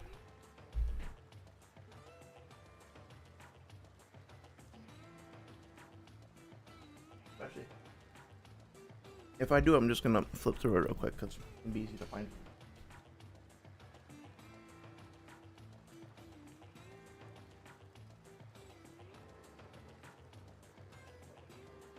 One of these times, I'm gonna actually scan this shit back in. I'm being lazy. Okay. So. Yep. So, I'm looking here on my end at the third data book, which, by the way, you can purchase from Crunchyroll for like $10. It's the only one that I'm aware of that has everything. I'm like multitasking, distracted. It's the only one that has like an official English translation. Let me just see. It'll take like... Oh, I do have the Odama Rasengan here. Might as well read it since we were talking about it before. A maelstrom of immense chakra becomes a huge projectile to take out the enemy. And it's got that picture of Naruto with his like QB anger mode. Destructive power so incredible that it blasts right through its target and gouges the ground. The impact created from the compressed Nine Tails chakra is equivalent to the impact of a small meteor. Wow. So there's some scaling for you. Rasengan is a ninjutsu of immense destructive force creating by firing high-density chakra. It's formed by the caster's spinning chakra in his hand to compress it. At the moment this chakra, which is of much higher density, impacts the target, it is released for maximum destructive effect. Chakra consumption proportional to the force generated is off the charts. It is a jutsu that only Naruto, with nearly inexhaustible Nine Tails chakra, can command. Well, yeah, that's on page 228. Let me see if I can find the other one we were talking about. I know it's pretty early on because I pulled it up before.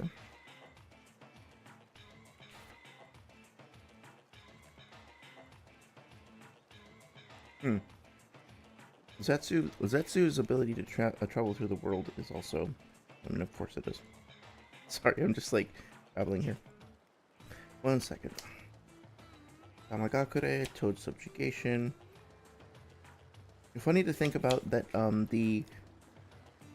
I guess it's not all that surprising, but the jutsu that what's his name, Jiraiya uses to transform into a into a what's the name for it? Ryokan? The Toad shop jutsu. Oh no, it's just a shop. Yeah. There is an entry here, page 249, Kuchiyose summoning Toad shop jutsu. Triple Rashomon. There's a lot of really cool fucking jutsu in the series. And there's a lot of things that like and this is, I think, the real value of the data books. There's a lot of stuff that kind of comes up very briefly and doesn't get really elaborated on, but in the data books they're given specific names and everything. Like when Raido shows up to save Choji, or to save Shikamaru from shit, I always forget Izumon Kotetsu from Kakuzu, right? He just throws a bunch of crows at them. Well, their data book on page 261 specifically calls this 1,000 crows. A black flutter of wings that cover the field of vision confuses an enemy by enveloping him in darkness, right? Like, that doesn't come up in the series itself. It's really cool to have that extra bit of information. Okay, yeah, here we go. So, the jutsu is called the Art of Impersonation. The caster is Pain. And the entry is on page 268. I'll see if I can get a scan posted of this in Discord, but let me just read it out. The title card says, Chakra makes a sacrifice play out one's life as a powerful ninja. And it's got a little picture of Pain that says, Pain determines how much chakra to allocate and invokes the jutsu. Pain allocates a portion of the chakra of Akatsuki members to his target, creating an ingenious duplicate of that member with which to do battle. The abilities of the duplicate are proportional to the amount of chakra allocated to it, and it can use the abilities of the original person. However, when the chakra runs out, the jutsu is cancelled and the target dies. Okay, so the body is still alive while this is happening, but then will die once the jutsu ends, I think is what it's saying. There's another little title card that says, an Akatsuki for a moment. When the art of impersonation is applied, the target is 100% identical in appearance to the original. The art of impersonation imitates even the weapons and ninja tools of the original to battle alongside the original himself. Of course, the target's ninjutsu is identical to that of the original person's. Even the fire-style fireball technique of the Uchiha clan is perfectly replicated. Not entirely true, of course, because Itachi can't use his Mangekyo abilities on, like he can't use Tsukuyomi during that fight, which Kakashi figures out pretty quickly. But yeah, that basically hopefully answers it a little bit. Page 238, if you want to go look it up. It looks like Pain basically says, okay, Kisame, Itachi, tell me how much chakra you want to put into this. And they both say, okay, let's do 30%. He says, okay, let me find a couple of schmucks for you, brings them over, and then those two schmucks become like remote-controlled clones of Itachi and Kisame. They are alive, and then when the 30% chakra that was put into them runs out, then they die. Or they could just get killed. So, hopefully that was helpful. Luanjak says, IDK, Itachi is really hard to read most of the time. The guy's basically a wall, even worse than Pain, probably. Yeah, he's very enigmatic. Pain does eventually kind of have his walls crumble down, but Itachi only really reveals himself to Sasuke towards the end, right? Let's see. Oh, Omnibomni is asking, how does the XP thing work? It doesn't seem to increase when sending a message. Also, I don't know if it can be used on anything other than bragging rights. Yeah, I honestly, I don't know. I didn't turn it on. I don't know how to turn it off. Although now that Saria is having fun with it, maybe I won't turn it off. It's just something that YouTube deployed. And I talked to another streamer about it, and the way that it seems to work is like, it's designed to quote unquote increase engagement with members of the stream. And so like, if you type, it will give you some experience points and help you level up, but, or like, help you climb the leaderboard or whatever. But that has diminishing returns. So like, you have to take a break and stop chatting for a little while, or somebody else has to like, also earn some XP for then you to have a chance to come back and earn some yourself. So like if I type a single message, it might give me like 10 XP, then a double one that might give me like 10. But then if I type a third one in the same minute, it might give me 5, and a fourth one, it might give me nothing. I might have to wait for a couple minutes or wait for somebody else to come back, because it's not just rewarding like how many messages you input, right? It doesn't want you to spam. It's rewarding, I guess, long-term engagement over other people. The crown does nothing. It's just like well, I shouldn't say that to discourage sorry or anything, but the crown itself like doesn't affect your profile or doesn't affect your standing in the chat or anything like that. It's just sort of a friendly competition, I guess, with other people here. If you are having fun with it, then please, by all means, like keep having fun with it. I think it's a little silly.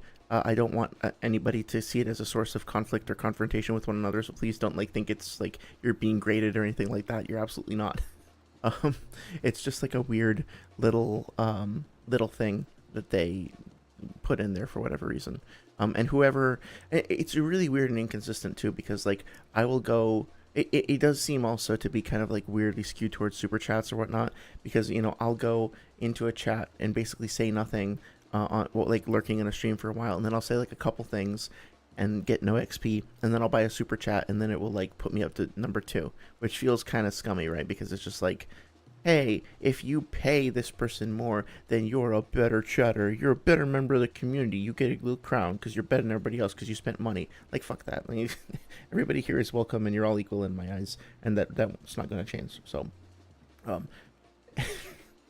yeah, hopefully that meaning like you're all equally valid, and I hope that you don't feel like there's some sort of attempt to rank you. I don't want you to feel ranked. That feels really weird to me. So yeah, sorry if it's awkward at all. But Saria seems to be having fun with it. So basically, just do whatever she's doing, and I think you'll have fun with it. Sorry, I just saw your comment about Korra. Before I go back up and catch up, did you hear about the new series that was announced? My partner just texted me about this. 1 second. Called Avatar 7 Havens. First look, a new Earthbender Avatar series debuts set in Legend of Korra sequel series. The official 7 Havens synopsis reads, well, actually, I won't read it in case that would be considered a spoiler for anybody, but yeah. There's a new, I guess it's going to be focusing on an Earthbender Avatar, and it's coming out, and it's real, it's official. I can't wait. I'm a huge fan of, more so the original series rather than, the other one, Legend of Korra, although I don't really have anything bad to say about Korra. It's just not quite as good in my opinion. Let's see. Oh yeah, sorry, I was telling Omni it increases with chats, but it slows as you grow, unless you use super chats. Yeah, what you guys consistently someone will ask a question, and then I'll give like a 20-minute TED talk about an extremely convoluted interpretation of it, and then I'll go right back to chat, and then somebody's like, in 3 words, explains it perfectly.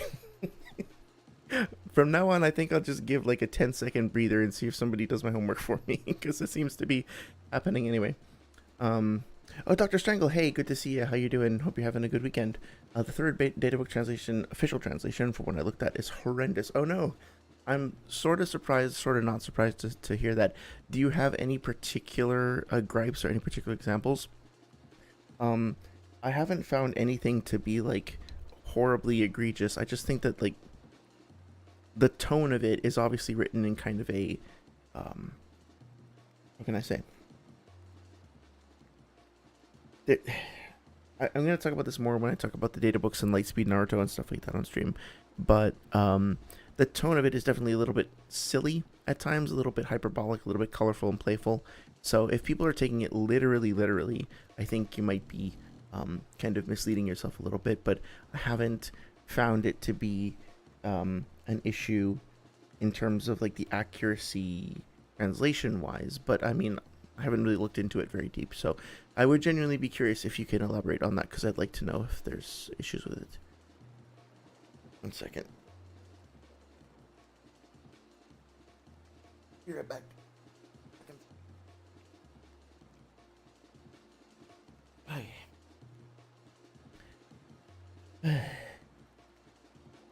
It's just nice to just exist for a second. Okay. Omni says, on my end, it seems like everyone is stuck on the exact amount of XP and no one's increasing. Not just that they are slowing down, maybe a glitch on my end. It might be, but I mean, the system is kind of fucking... it seems to me to be experimental, to say the least, so I wouldn't worry too much about it. Luan Jack says, you think Avatar Korra versus Pain is a fun matchup? Brava could be seen like a tailed beast figure that needs to be captured to stabilize the Gato statue going haywire.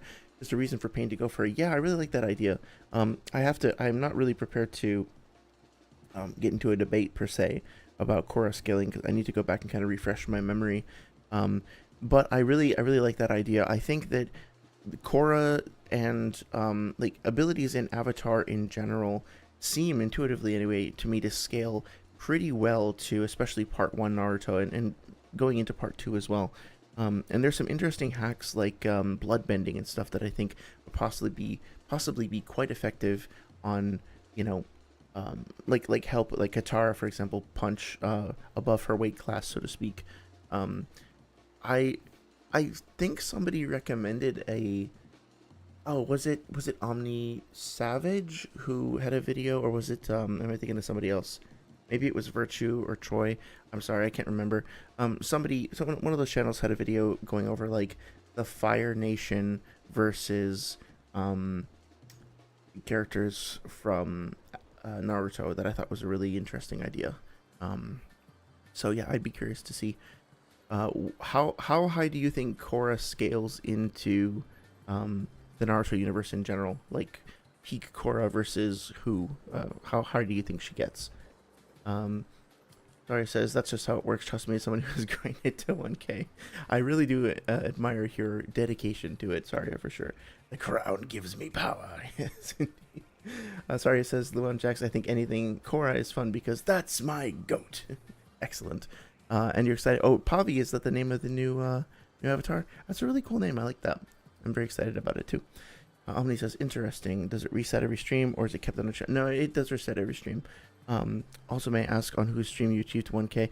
Okay, so sorry, I will tell you the full story, but my discovery of this was that I get pretty self-conscious, believe it or not, before stream starts, and once I upload a thumbnail, I'll usually check it like a few times to make sure it uploaded correctly and I didn't make any errors in the in the art of the thumbnail.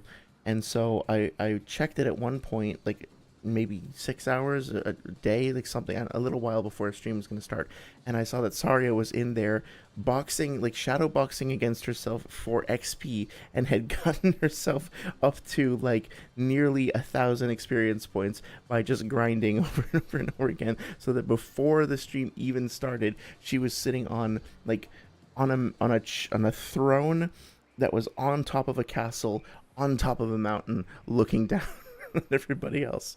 So well done. Built it up brick by brick. How long did it take you to do that? Sorry, I lost track of how long that mono grind chat was going on. How long did it actually take? But it resets every stream. Yeah, you'll find yourself in good company here, Luan Jax, with the Korra appreciators. One of Six's folks who stops by his stream often, I don't know if he's a mod or whatnot, Shad, I think he's the guy who has a Korra avatar. I was gonna say you might be able to bump into him on Sage's server, but I don't think he's in Sage's server, unfortunately. But yeah, in general, like there seems to be a good kind of crossfade overlap between Naruto fans and Korra / Avatar fans. So, oh my god, it took 11 hours. I'm glad it gave you something something to aspire towards. That's good. 11 hours is a lot. 11 hours is some crazy dedication, man. Way to go. I do appreciate it, as long as you're still having fun with it. She's definitely a goat avatar. People give her so much unwarranted criticism, are usually very dishonest. Yeah, so Luan, I don't know if you know about the YouTuber called E:R. If you don't, great, your life is better for it. Don't bother ever going to check out his shit. But basically, there was a time when I was like a much edgier, maybe 5 to 8-ish years ago, I guess. I was like much edgier, and I was much more into like content critiquing other content. Like, I don't like cinema sins, but that's a good example. Like, the sort of stuff I enjoyed was things that were tearing other things down. Kind of slightly embarrassed to say. And I found his videos, and at the time I kind of enjoyed them, unfortunately, because that was the mindset that I was in. And basically, as I recall, it was very, very negative and very toxic and kind of like racist and anti-Semitic and misogynistic, but basically like using every trick in the book, so to speak, to just tear the series apart. I think because it was a series that had like a strong female protagonist. Like, obviously there are problems with the series that you can talk about, but he seemed particularly upset because of that. Did a video about like Star Wars The Force Awakens for similar reasons, etc. That was kind of like the whole point. And unfortunately, I think it kind of poisoned me against it a little bit, because now I just have like this under the surface, what do you call that? Superficial's on the surface. But I have like a subconscious prejudice, because I think I absorbed like some of the bile and the vitriol that was leveled toward the series kind of got in my head, which really fucking sucks. I hate it that now like my opinion has been spoiled somewhat by absorbing that bullshit. So I need to just go back and rewatch it and like form my own opinions anew now that I've had some time to separate from it. But I do think that like maybe this is me putting on my tinfoil hat or whatever, but it seems like every time a property comes out, like an intellectual property comes out with a strong female lead who is doing awesome shit, especially if that is a sequel or a follow-up to a character with a cool male protagonist in the past, that there's a certain part of the internet that just will fucking hate it and will look for every possible reason to despise everything about it. Not saying that you can't criticize. I just want to be very clear. I'm not saying that if you don't like Korra, you're a misogynist or something like that. Like, obviously not. But there was definitely a very, like, just say, like, Gamergate adjacent portion of the internet that went on a fucking crusade against that show. Similarly with The Last of Us 2. We were talking about this a couple months ago too, right?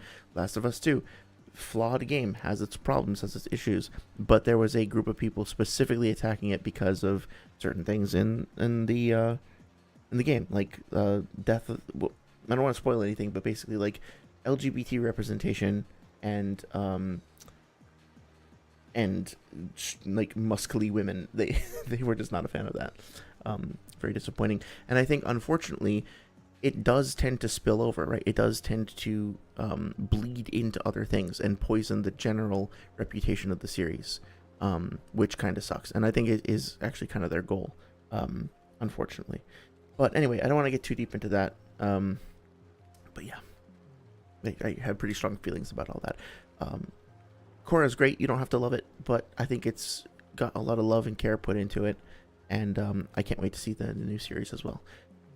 Saria says, my favorite season was probably book 2. Is such amazing growth for Korra. A lot of people say she backpedaled in development season 2 premiere, but I think she's exactly where we left. Oh, I'm going to have to check that out. Yeah, I don't remember that really, so I need to investigate it more. She's learned that bending isn't all she is. You know, I'm actually, not to, hope you don't think this is rude, Saria, I'm going to skip these messages because I want to keep my mind totally blank about Korra for a little bit, and I want to rewatch the series and let you know what I think. So please remember this stuff, and then I want to hear these thoughts again later if you don't mind sharing them again. Once I've had a chance to go back in and like re-experiencing it. Oh, and thank you for the shots of, I think somebody spoiled for me that his name is Renoir, right? Renoir, but which is totally fine. Yeah, I'm gonna ask my partner to start helping me work on a cosplay for Halloween. Sorry. Okay, now just catching up to Dr. Strangle. Dr. Strangle says nothing in particular, but every time I've gone and done a translator through a data book scan, the official translate is always off by a letter or by a lot, or off in a weird way. Oh, that's good to know. Okay. Honestly, we need like a fan effort to retranslate all the data books and fan books. And I know Sage and people in his server have done some of that, but also like it's a massive fucking undertaking, and I'm guessing it's one of those things where like multiple people and multiple servers are working on this independently, and we just need somebody to come forward and be like, from server to server and figure out who's doing what work, and then like make a central database that everybody can share. And good luck to that person, because some of those servers are minefields. but I would love it if that would happen. I'd be happy to help. I can't translate from Japanese. But anyway, I think Korra should be signing level, but maybe speed would hold her back a little. That's a good take, yeah. Signing level makes sense, especially like the clash of the three signing in part 1. I can see her fighting along any of those 3 characters. Maybe Sage Jiraiya. You know, I think she'd probably struggle more with that based on speed, like you're saying. Go on, Jax. Definitely agree with this take, and I love the fact she wants so desperately to be wrong about it. Oh yeah. Right now, be able to throw back most jutsus. Interesting. Yeah. So I'm not gonna get too deep into the core stuff, but you're familiar with the term verse equalization, right, Saria? I think this is something that Sage mentioned in his recent video on Go On versus Boruto that he did with 6. In that video, he specifically mentioned that like there are certain things in Naruto like Genjutsu that work on quote unquote work with chakra, and obviously like Dragon Ball doesn't have chakra, it uses ki as an energy system. But if you're talking about a versus battle, if you're talking about like those hypotheticals, it makes sense to just pretend, so to speak, or just for the sake of an argument, for the sake of conversation, just say that both of the energy systems are interchangeable, or that they can clash with each other, you know, one-on-one, right? Like we don't have to worry about a fireball jutsu not being able to clash with a ki-based Kamehameha because one is a different type of energy than the other. Or like Genjutsu will work on Dragon Ball characters. It doesn't matter if it's working on their ki versus on their chakra, right? You don't have to do that. You don't. It's not a rule that everybody needs to follow or whatever. But oftentimes when just discussing like cross-verse things, people will just agree on verse equalization because that will just make the conversation easier. But it is interesting to think about, like, regardless of whether or not we decide to do that, are there, you know, common human elements that the characters could exploit? Like, I don't know, maybe it's even more challenging, even more interesting to think about, like, okay, well, Korra can't benefit from verse equalization, so now what the fuck is she going to do, right? It's a cool idea. Stretch for a second. Okay.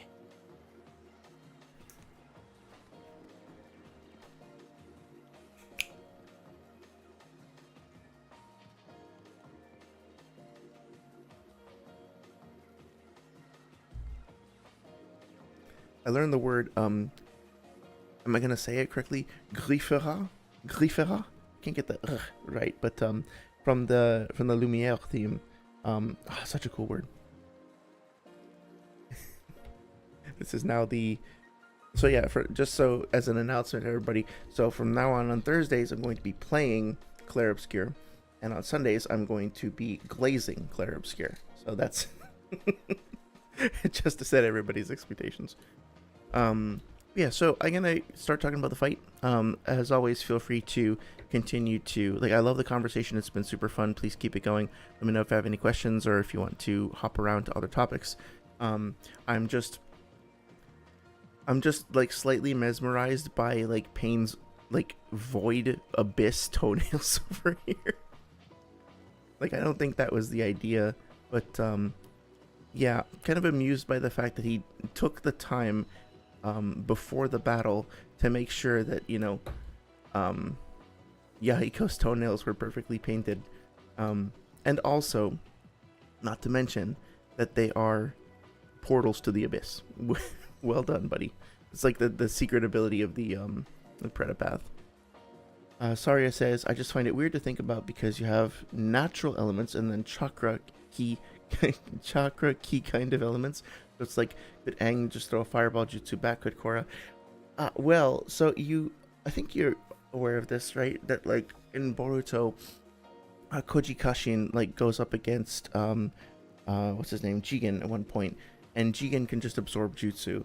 So Koji winds up using I think it's like a summoning jutsu. I forget exactly how he does it, but he basically like takes the fires that come from this volcano, right, from like a mountain of fire, and he portals them in and burns Jigen up with them. And Jigen tries to absorb them thinking that it's just a ninjutsu, but he fails because they're actual flames, and then he burns. It's like this really cold scene where it's like, this this is how you kill an Otsutsuki or something like that, right?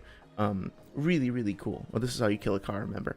But at any rate, I think it would be, there is a difference that is made much more clear in Boruto, but like natural fire is just heat, right? It is just an exothermic reaction brought on by something in the environment. A fireball jutsu is specifically chakra, which is a physical / spiritual substance which has been molded into a specific structure and shape and given properties via a nature transformation. So they are taking, I guess you could say that, like, philosophically or esoterically, whatever, they're taking the element of fire and applying it to the chakra, but it is still made of a substance, and the substance itself is what hits you. Same thing with like Chidori, a Chidori stream going through the ground. It's not just Sasuke, gathering chakra into his hand and then using that chakra to summon electricity, like a lightning bolt in and of itself. He's not like swapping chakra for electricity. He is turning his chakra into this electrically laden substance, and then he deploys that electrically charged weapon of chakra into someone. So it is still chakra the entire time. It doesn't just turn into something else. It just has its nature applied to it, if that makes sense.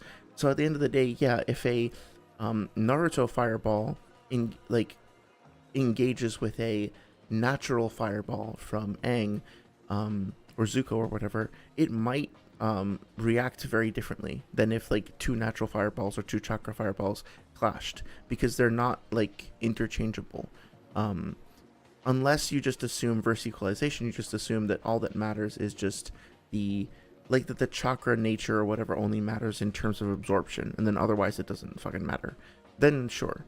I think there's plenty of room for debate on that topic, right? Yeah. Luan Jack says, I'm sure they can, but energy bending is weird to me. Yeah, that's that's a little weird. Luan Jack says, I haven't put much thought into it. The spiritual manipulation Korra can do. Yeah, okay. After this, I'm going to watch Korra. Oh yeah, I read that too.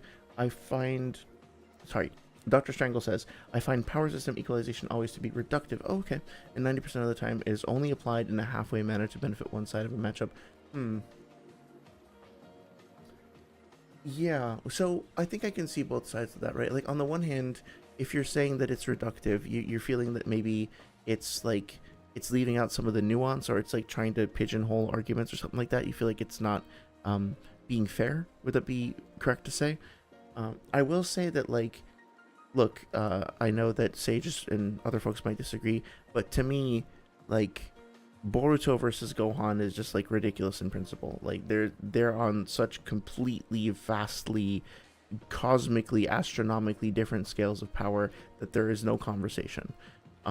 But if you want to try to have one, you still want to think about, okay, well, like, how would Gohan and Boruto clash with each other tactically, right?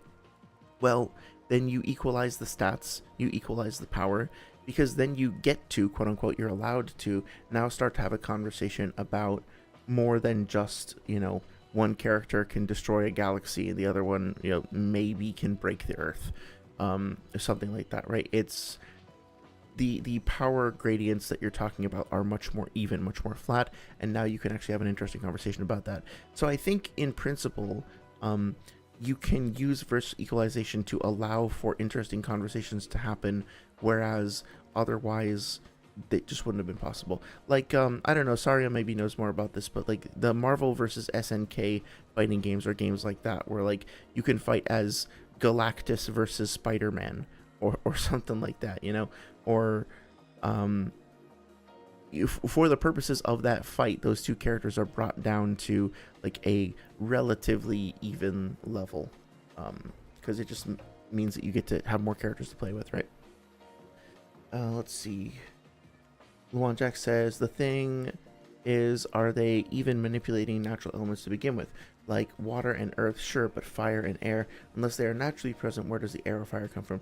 Well, yeah, that's an interesting thing that, like, well, I shouldn't speculate too much about this because I'm guessing that if we like go and look at the Avatar wiki and we go and look at whatever their equivalent of databooks are, there's probably more explanations as to what is going on, right?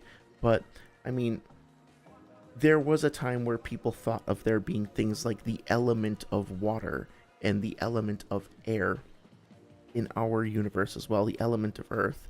And that sort of trope is something that exists across different media. And I feel like it's worth asking whether or not the people in the Avatar universe themselves are actually interacting with the element of fire, and the element of fire is a real, actual, extant thing in their universe, or if they just happen to have the same kind of vague understanding of this thing called a quote-unquote element that we used to have back in our time when we thought this was a real thing, if that makes sense. So in other words, like, Aang thinks he's drawing from the element of fire, but what he's really doing is that he's just creating, I don't know, friction in the air to create sparks and manipulating air currents and using some of the chi or whatever from his own body to, I don't fucking know, right? Like, is there actually behind the scenes a real detailed physics-based, empirically validatable system that's driving the so-called elements, and the characters, they don't like fucking have microscopes or whatever, so this is their best understanding of it. Should we try to apply real world physics to it, in other words? Or is it just fine to say that, like, no, there are elements in that universe. They are real things that can be drawn upon. I don't think that there are elements in that way in Naruto. I know some people, myself included, will refer to the various chakra natures as elements or elemental transformations, but realistically, it's more like these are just properties that there isn't like a lightning element in Naruto as far as I know. It's not really described using that same kind of esoteric system, but whatever. Sorry says Boruto and Gohan are completely different levels. Yes. Versus Battles Wiki sweating profusely after putting a street tier in Wolverine, multiple dimensional tiers above Tomorrow because he cut Thor. Oh yeah. Well, I mean, sweating, yes, perhaps. I'm not like going to be the versus battle police going around telling people what they can't do unless it's noodles. But I think the idea, right, is something that I was reminded of when reading through, I think, character stats and profiles wikis, like intro purpose, declaration of intent page, whatever the fuck it's called, was they were like, the reason that we're putting these rules together is for people to have fun and to be fair. And at the end of the day, that's what all of this shit is supposed to be about, right? Like, it's not supposed to, I mean, like, obviously it's fun to argue with your friends on the playground or whatever about who would win, Superman or Batman. Obviously you can get passionate about it and you can get into arguments about it, and sometimes that can be its own kind of fun. But the purpose of people making those websites, and by the way, let's just take some time, let's just take a, wait, what? Huh. Interesting. Was not aware of that. Doesn't seem to have been shut down. But let's just take the time to appreciate the fact that, like, this website has a lot of information spanning a lot of different series, right? A lot of attempts at providing math-based understanding, a lot of individual, types of pages, charity work, a puppy. I'm gonna need to look into this afterwards. We got this puppy, that puppy, that puppy, and these two puppies. They all need animal charity evaluators. Okay, so in addition to like this charity related stuff, like, the tiering system is clearly something that has had a lot of effort put into it, lots of attempts at, like, it. You don't make this shit overnight, right? Like, you work with a lot of people over a long period of time to try to specify these things. There's a sincere and concerted effort, even if every single fucking thing on here is wrong and stupid, which I'm not saying it is by any means, but even if it is, people here cared a lot, right? Like, this isn't even getting into the actual blogs and like starting to look at the individual characters, which there are thousands of characters represented on here. This is just like the most basic stuff. I think we should give some credit and some appreciation for that. That being said, unfortunately, like, sometimes people will then come and see that, and rather than like appreciating all of the work that's been done and trying to like, what the fuck is that? What the fuck? What is that? What the fuck? Why is he like that? No. Why is he burnt chicken nugget guy? What the fuck? I'm sorry, this is somebody's artwork. Somebody made this and I'm being an asshole. But what the... I was not prepared for this. Is there another picture? Literally one? Okay. Okay, here we go. Thank you. Why don't you put this one on there? This is so much better. This is... What about this one? Put this one on there. This is great. Okay. I'm sorry. I was trying to be nice. Pilgor, the goat simulator. Okay. Anyway, regardless of what you think about any of this stuff, right? It's clearly been an effort to make a community and a bunch of information that is accessible to people. Look at how many, like, there are literally over 1,200 characters that are represented, right? Now, obviously, sometimes people are going to come along and be like, okay, I'm just going to use this as an opportunity to beat up on other people, to prove that my character is the best, to just like use whatever kind of parameters that I want to make my person look as better than yours, and then call you an idiot for it, and that sucks. But the idea behind it, the principle behind it, I think is great. It just fucking winds up getting co-opted and diluted and shitted upon. Anyway, and to move on. Dr. Strangle says, yo, shill my website. Oh, what's your website? Are you a contributor to VSB as well? I'll be happy to check it out if you want me to. If you made a page or something. Let's see. Luan Jack says the thing. Oh, yeah. Sorry, I'm catching up here. Dr. Strangle says, Aang Fireball affects things physically.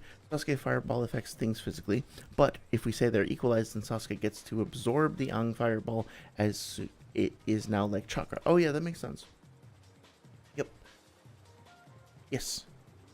And he wouldn't absorb it if it was just natural fire, but he would if it had chakra in it. Because he's really like absorbing the chakra inside it or something. And just like making it dissipate that way. Excuse me. Wow. You know, talking is almost as hard as walking.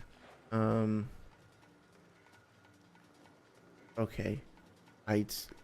Sometimes when I open Discord, I have to just like take a deep breath and like, move out. I don't see anything currently, Dr. Strangle, in my DMs.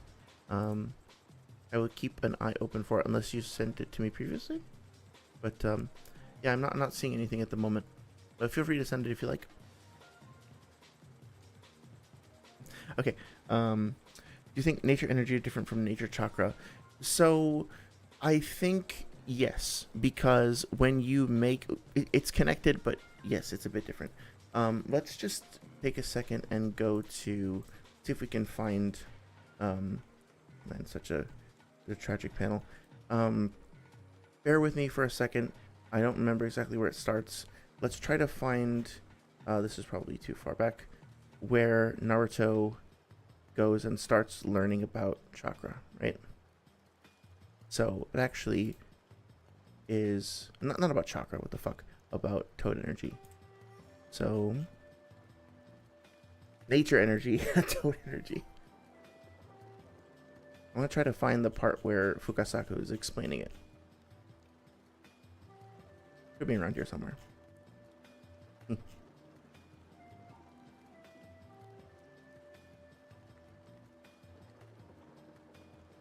Crazy how many like pivotal things get interwoven. I think people also like forget / underestimate how brutally Sasuke gets handled during this whole exchange with B.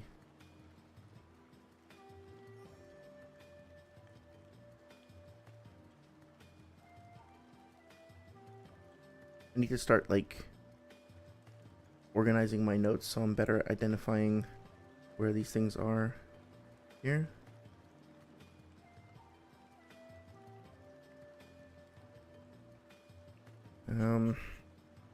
I can't find it soon. Okay, here we go. Okay.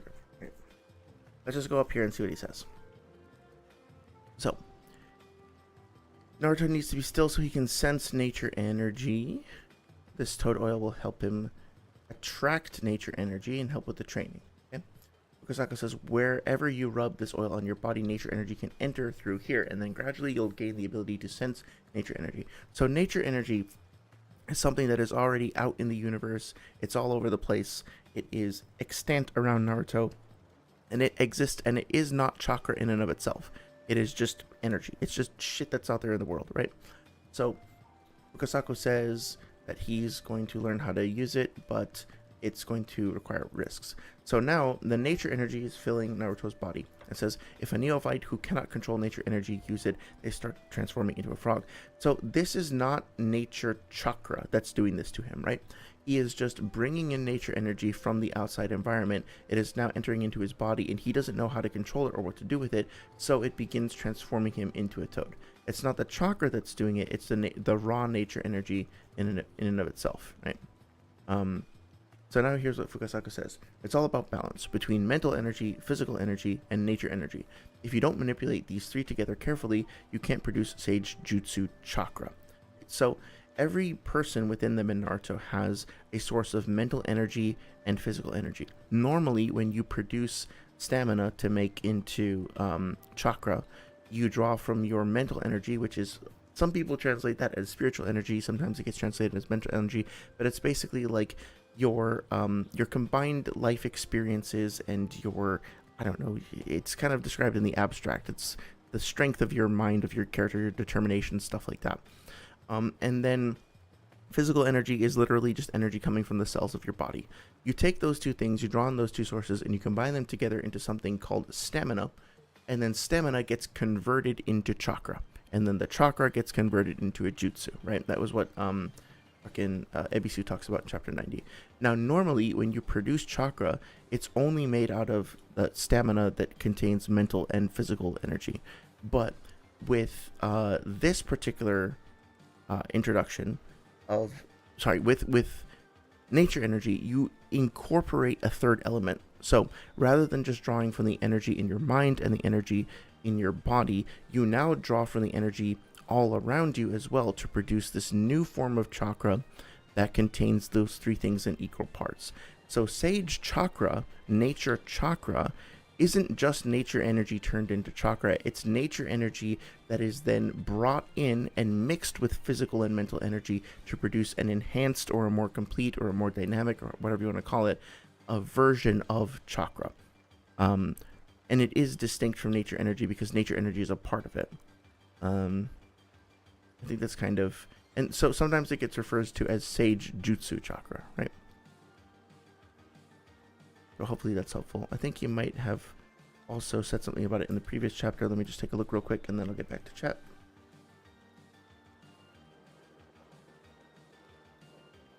Ooh. Seeing this in color is really cool, actually. I love the design of this place, like all these sloping structures, and yeah, this is really cool. Wish we had spent more time at Miyaboku.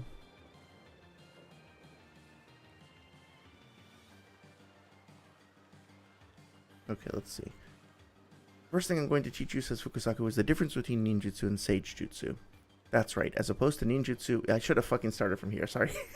As opposed to ninjutsu, where you utilize your own internal energy, sage jutsu involves taking in outside energy for your own use. I believe you know this already, Naruto boy, but one performs ninjutsu by manipulating chakra created from mixing one's mental and physical energies. I think it's almost kind of like, at a certain point, Kishimoto was like, yeah, fuck the stamina thing, right? Because he doesn't actually mention the word stamina here. I wonder if it just kind of got old thinking about it, or if the system got retconned or streamlined. But it is worth noting that they don't mention stamina here, as far as I can tell. But anyway, one performs ninjutsu by manipulating chakra created from mixing one's mental and physical energies. Sage Jutsu involves taking that internally generated chakra and adding to it the nature energy from the outside, resulting in an even more powerful chakra. So I might have actually not explained it well the first time. The way I thought it worked was that, yeah, okay, sorry, so I have to correct myself. The way I thought it worked is that you gather mental energy and also you gather physical energy, and then also you gather nature energy, and then you mold those three energies into chakra.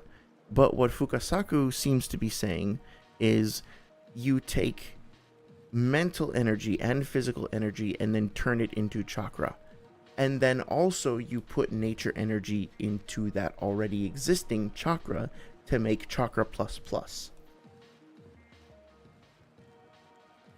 Mental energy and physical energy from inside you, and nature energy from the outside.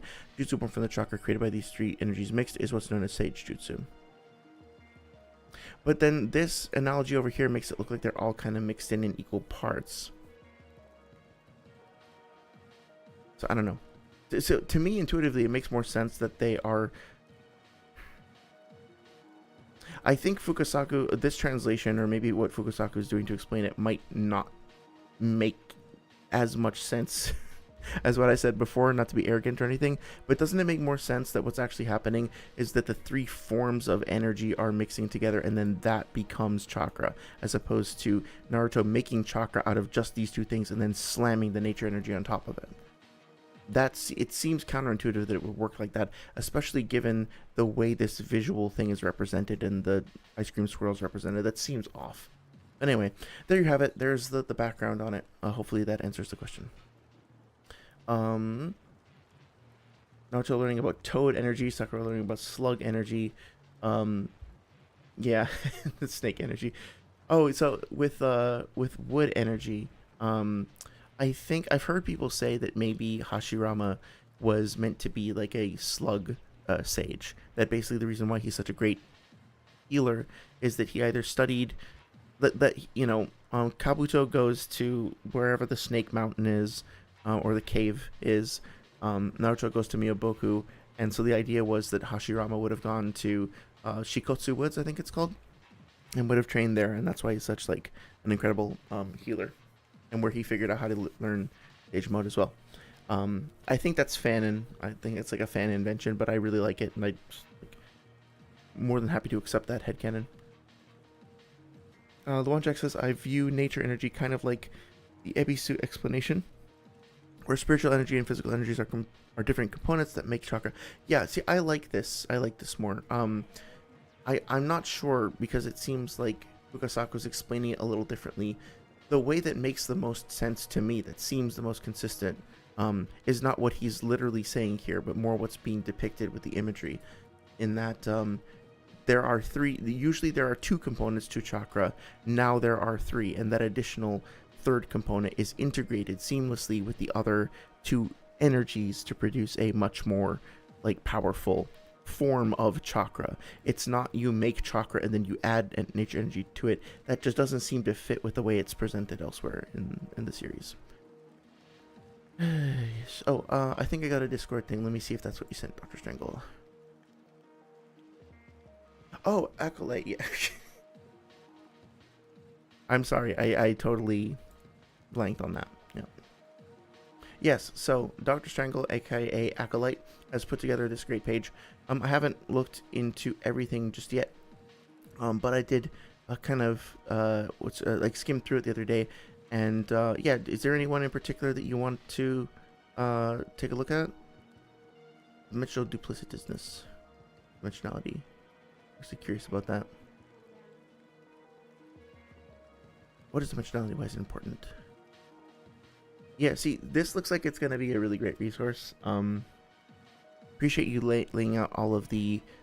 Oh yeah, this is great. You're laying out the definitions of different things that are not from different schools of thought, so to speak. That's very helpful. It looks like there are links here, although it's quite difficult to see it. I appreciate you linking the wiki pages and all that. Yeah, this looks good. PSP, character styles and profiles wiki, same reasoning. Yeah, see, this stuff is like is super super helpful.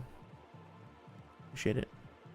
And especially with I would like to get into the canon. I would love to get into actually doing math-based calcs eventually, but I don't even really know where to start just yet. So, you know, this sort of thing I think is very helpful for the framework of it. Talking about canon as well, this is something that I think is misunderstood in the series. This is great. I might, you know what? I would love to read through this, and then I want to talk about canon. I'm going to talk about the light speed stuff. So I think this will probably be helpful in me doing so. And if you are cool with me using it, I'll probably reference this during that stream. We can talk about it then. Yeah, but this looks great. Go check this out, everybody. Very much looking forward to seeing how you continue to like expand on this. I do think it's going to be a very helpful resource for the community. So let me get this up here. 1 second. Okay, what is going on sometimes in I have to stay off of Discord because I immediately get like just completely distracted by it, and then it's hard for me to keep my mouth shut sometimes based on what some people are saying. But yeah, that was really great. Thank you. I totally spaced out on the name thing. I was actually like telling my partner about that the other day, somewhat embarrassed. Like, you tried so hard to get me to get the pun of your name over and over, and I just like wouldn't fucking get the joke. Yeah, thank you. That looks like a great resource. Dr. Strangle says, fun note, when they say energy here, they're literally saying, oh, they're saying like energy or something like that. That's cool. I feel like I might have heard that in the anime too. That makes sense. Cool. It's canon to me. I like it a lot. Yeah, me too. I think it's a good way to look at it. Sorry, it says, it's canon to me. It's the same energy as he's saying to you, maybe, when someone tells me the narrator is unreliable and I respect it. Well, Saria, I mean, I was actually thinking about this earlier today, because when we start talking about, I hope this doesn't sound condescending, because not to you, I'm talking about like the general community, because this is one of those things where I feel like everybody knows what a narrator is, right? Because we've all read books before, I assume, and so we've all just like read things where somebody was informing us and talking to us. I mean, technically, if you read like a textbook, or you read your you know, instructions on your taxes or whatever, there is a narrator talking to you and giving you information. And I think that we're all familiar with that concept. I don't really need to take a moment to explain to anyone what a narrator is, but the concept of unreliable narrator, whether you are talking about a narrator who's like deliberately lying to you, or just one who isn't omniscient, or one who is setting you up for a twist later on, is something that seems to not be as well known about.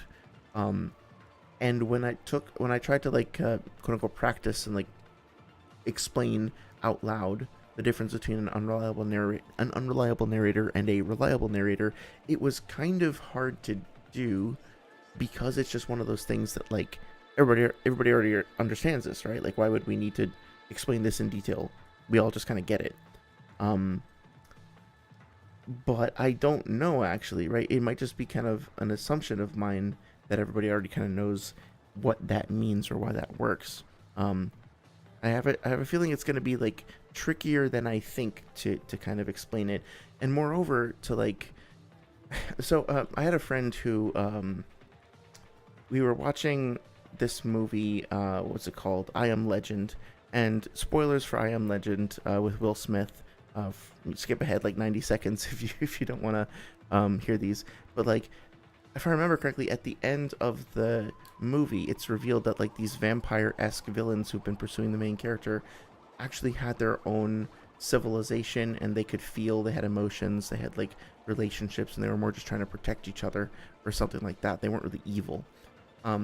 But in the beginning, the narration from Will Smith said something along the lines of, these are vampires, they are evil, they wiped out civilization, they're unfeeling, unthinking, and uncaring, right? The narrator told us those things. And so at the end, when it was heavily implied that they could actually feel, our friend was like, hey, why were they all acting like that? Like, why were they hugging each other and recoiling and like pretending to be smart? They must have been like trying to fool Will Smith. And then we were like, no, it's because the narration in the beginning was wrong. It's like, no, it's not. It's narration. Narration is just narration. It can't be wrong. Like, no, look at the clues. Look at the context clues. Look at the way the characters are acting. Like, you even noticed it yourself, right? It's like, yeah, so I'm asking you why they're pretending to have feelings and why they're pretending to not be monsters. Like, please explain that. And we were like, we just did. The intro narration was wrong. It was Will Smith's perspective or whatever, and it was just incorrect. He just would not accept that. And I don't think he was being stupid or obtuse or anything. I think he really just like has this paradigm, the way that he grew up, what he learned was that when things are narrated to you, the narrator is telling you the truth. That is just how books work. That is how media works. And so, you know, I can rant and ramble about my own opinions of the data books and whether or not I think things are reliable or whatnot. But my goal at the end of the day, not to change opinions, not to force anybody to believe what I believe, but to try to help people better understand this stuff so they can make their own decisions. I don't know yet how I'm going to explain to people that sometimes narrators can be unreliable, and it can actually enhance the story and can actually set up like surprises and twists that make it better if they just come from a perspective where the narrators cannot be reliable. Like, how do I get through? How do I like connect across that divide? I don't know yet, but I'm gonna give it some thought and try to do my best next time. Luan says, anyway, good night, y'all. I'm head out. It's been a fun stream. Thank you so much. I'm glad you're having fun. I had a great time talking with y'all as well. Appreciate the conversation in the comments. Hope you have a great rest of your weekend. We probably won't talk much about Pain tonight after all, so you know, next weekend we'll pick it up and actually talk more about the fight. But yeah, hope you're doing well. Thank you again. Ben 10 and Koro Goats, yes. Dr. Strangle says you should check out the homepage of my website. Okay, let me take a quick look.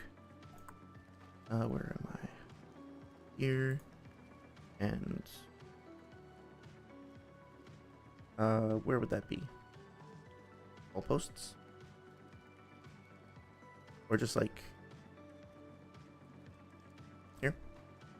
Oh, that's not working. Oh, here? Fate and Naruto. Oh, you're doing a whole bunch of different stuff, huh? Cool. Well, you've really been building this out. This is awesome. Hey, Kelly. Nice. The worst client. Oh, you got some calcs in here as well? Nice, dude. Have you shared this on Sage's server? I feel like people would want to read this. Oh yeah, this is the same sort of stuff you did to like help me out with the moon. Nice. Very cool. Yeah. This is great. This is great stuff. Actually, it kind of helps put into perspective how massive this this jutsu is. Being able to see it up close like that. When he's standing right there in the center. Yeah, that's great. This is great work, man. Yeah, make sure to promote it and share it around.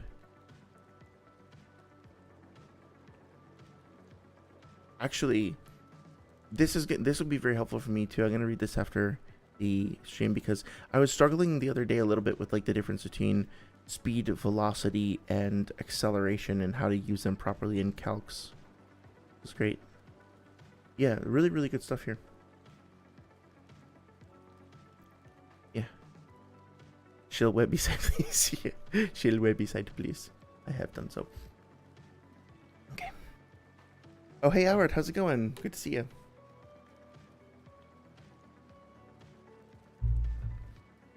Yeah, doing well over here. How are you doing? How's your weekend going? Thank you for stopping by. Yeah, I was just going on a rant about the unreliable narrator thing because, you know, we talk about the data books, there are statements that are. I'm sure you've heard me complain about this, and I'm sure you have um, seen this yourself, where people will simply say it is verbatim stated that X, Y, or Z thing is true in the data books, and the data books are canon, so it is true. And I look, I'm not trying to whine or anything, but I do find that people are certain people sometimes are particularly resistant to the idea that the data books could be questionable under any circumstances. They are, after all, like official publications of the like official source material and all that, right? So why would something written by Kishimoto, published by Viz or Shueisha or whatever, have something wrong in it? It's just an assumption. And getting folks to allow for even the start of the discussion that maybe we should question that assumption can be difficult. And I think it's because, kind of like you're hinting at, that like people don't always know what the unreliable narrator literary device is. To using the example of I Am Legend as like, once so some people, and no shade on them, right? Just like the background they come from, they are taught that once information is delivered to you via narration, then it is true. And that's just how that works, and it's just a fact, right? And so my goal with that stream will be to try to open up the floor for more discussion and investigation. In other words, be like, you don't have to believe me when I say that Haku is not Lightspeed or whatever other edgy take I might have, but just here's how you should go about fact checking this. Be aware that this is the thing that you can use. Be aware that sometimes the author might deliberately be using fucking unreliable narrator as a part of their design, and you'll actually understand their shit better if you are skeptical towards what they're saying. Like, ironically, but yeah. Oh, what's the crying face, Dr. Stengel? Oh, the big. Oh, okay. Hang on. Sorry. This thing. Oop. Ooh. Okay. Yeah. Good call. I love the Redshift Nebula that you've included here. This means that that your webpage is universal in size, right? Kidding. No, I really do like the design. Very cool. It's intended to be a collaborative project focused on the calculation of feats in fiction and translation of. Yeah, this is really nice. Intersubjectivity. Yeah, cool. We intersubjectively agree on the rules of a game and the agreed goal is to win the game, that we can construct the objectively correct moves in the game so much that there is an actual term for when a game has all the correct moves already figured out, and it's called a solved game. The overarching goal of this site is going to be solve power scaling. I love that. That's great. It's a great setup, great aesthetics, great very beautiful background. I love the kind of twisty, swirly image leading you down towards the core over here. This almost feels like a nebula or like a galaxy in and of itself. So it's a nice kind of contrast in color scheme, and also like incorporation of like similar visual elements. Having the image on the side and then the text on the left, nicely formatted. Nice copy here. Copy meaning just like a summary of what's to come. Yeah, very good. I'm very excited to see where this website will grow. I hope I think I saw some other people commenting or contributing. I hope that continues to be the case. With a minor nitpick, if you're looking for feedback, this is not your fault. I'm sure it's just the website itself. But the one little flash of white over here stands out a little bit. Is there any way that you could like color this background black just so that it fades in with the other like black stuff around it? That'd be kind of cool. Well, I like the goop here too. It's really cool. Yeah, good job, man. Good job putting this together. Was that the just to be sure? Was that the site that you wanted me to look at? Make sure that I'm looking at the right thing. I know I'm late, but I was dealing with loneliness. Oh, I'm sorry I missed that before, Albert. I'm sorry to hear that you're dealing with loneliness. Yeah, that can hit me sometimes, and when it hits, it can hit very hard. I'm sorry to hear that you're going through that. But yeah, you're always welcome here. Feel free to share what's on your mind if you like. I hope that you have people that you can reach out to if you get kind of in that place. I feel bad. I wish that I could, in moments like these, I always wish that I had like a solution. I was like, oh yeah, I solved this. Here you go. Just do these things. Like, have you tried going for a walk? Have you tried reading your favorite book? You know, like, but I don't. I know it's not that easy. I know there's no like easy solution to shit like that. Especially if it creeps up on you and it's just like won't go away. Like, it sucks, right? So, yeah. But I'm glad you stopped by. No pressure as always, but I'm good to see you. And yeah, if you want to rag on burnt toast, like that's what I do when I get lonely. I just like complain about Naruto YouTubers, one in particular. Art says Temari is universal, or Temari is universal. Craziest take I heard. Burnt toast needs the data book to make a multiverse argument. Do people actually think that Temari is universal? Like, please tell me that's not the case, right? Like, I feel like that Temari universal thing. Well, okay, I'm about to like eat my own words here, because on the one hand, I feel like I've only ever heard people bring up that Temari universal thing as like, this is clearly ridiculous, like as a way to kind of shut down other people using databook statements. But then I was going to say, and other ridiculous statements like the one that says Kurama could burn down the whole world to ash easily or something like that, right?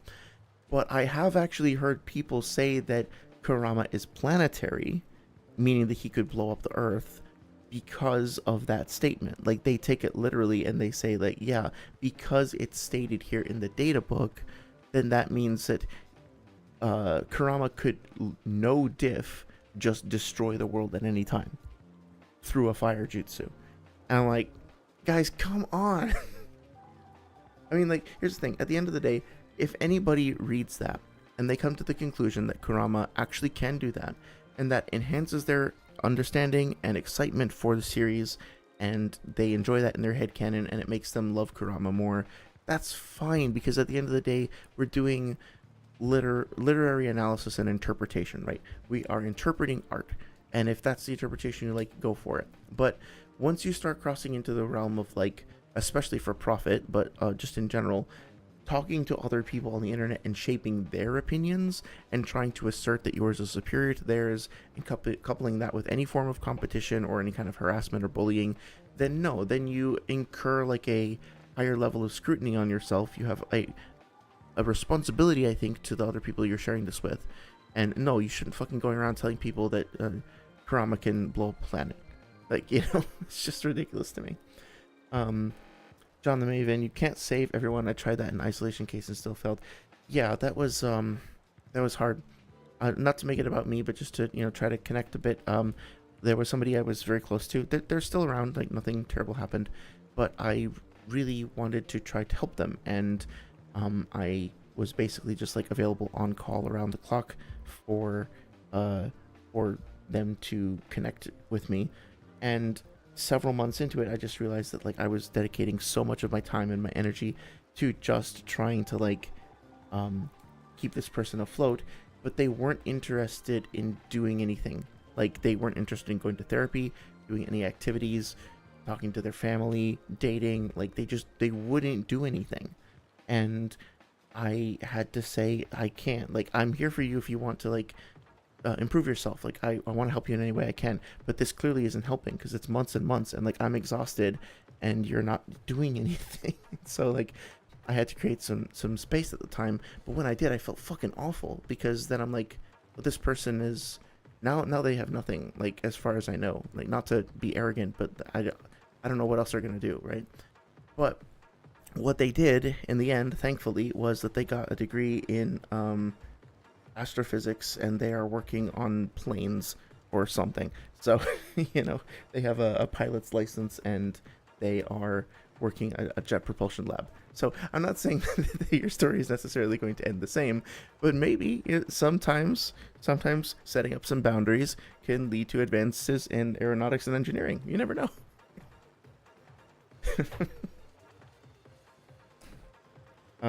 Kurama Planetary isn't this far-fetched nowadays. In Boruto, maybe. I would be curious to hear you elaborate on that, because I'm pretty skeptical about that. But yeah, let me know what you think. What are you basing that on, out of curiosity? Oh, well, I didn't read your comment, sorry. That's thanks to Boruto more than Naruto Part 1 and 2. That's fair. I guess in Baryon mode, well, here's the thing. in Baryon mode, I guess I kind of got. There's that scan where, what's his name? Where Kurama says it is similar to the process of, is it fission that happens inside a neutron star, or inside the sun. It's similar to the process that happens inside a sun, a star, whatever. And then people look at that and they're like, okay, well, clearly Naruto can blow up stars, and like Naruto is now solar system level. I'm like, guys, please stop. It's okay to look at that and be like, yeah, Naruto is really, really, really strong. Maybe you think he can blow up the planet. Okay, fine, I'm not gonna yell at you for that. But I mean, we have to do better than that, than going from being like, this is like what happens in a star, this is similar to what happens in a star, to going to like, he can literally just like eat stars in his like morning cereal or whatever. There's a difference. And I don't know, it's very silly to me. Tonary universal databook statement. What is that statement? I'm very based on vibes. Sure, I'll go for that. There's no way Tonary is universal, in my opinion. Let me just state for the record that like everything I say on this stream and going forward is in my opinion, and you're allowed to disagree, and you don't have to like take it at face value. In fact, don't like fact check everything I say. So if I disagree with any of y'all, it's not like a personal attack or whatever. But I mean, Tonary being universal is just bizarre to me. But if you have a challenge, if you want to prove it, please do. I welcome the disagreement. Madara universal data. Okay, based on vibes, sure. I mean, like, Madara's aura is pretty much peak. Oh yeah, thank you for the huggies. Sorry, I really appreciate it. Yeah, despite my clunky attempts to relate Howard, I hope that you feel better. I hope that you can find some time and space to take care of yourself. And I know it's never easy to go through any of that stuff. I know that there's no platitude or whatever that will just make it go away, but yeah, just be kind to yourself, be patient, and try, if you can, try to do things to treat yourself a little bit, do something that you find fulfilling if you can, or enjoyable if you can. Like checking out John the Maven, the hottest new YouTuber. You know what I mean, right? Just be good to yourself. This is the same community. Fuck me.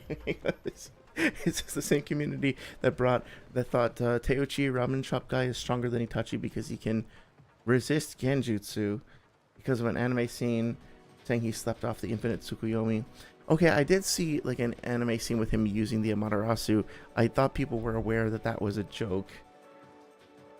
Did he really? I have to look into this.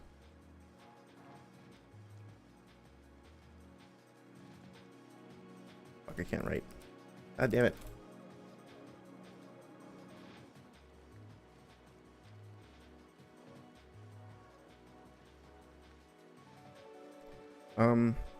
In the anime, Teuchi and his daughter were freed from the infinite Tsukuyomi by Naruto and Sasuke.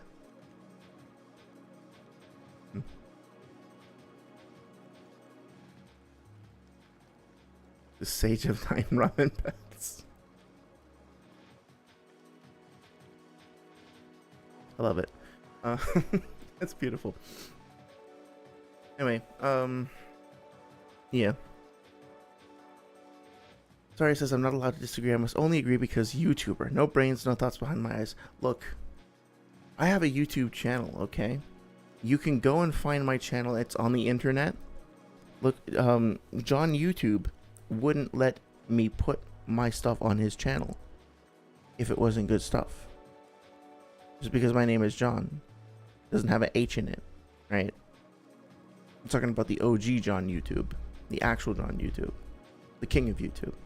He said my stuff is good. Otherwise, why would it be on there? It must be true. You can't lie on the internet. It's illegal to tell lies. I would have been shut down years ago, before I even started. So you can trust me. Dark Souls 2 is the best one,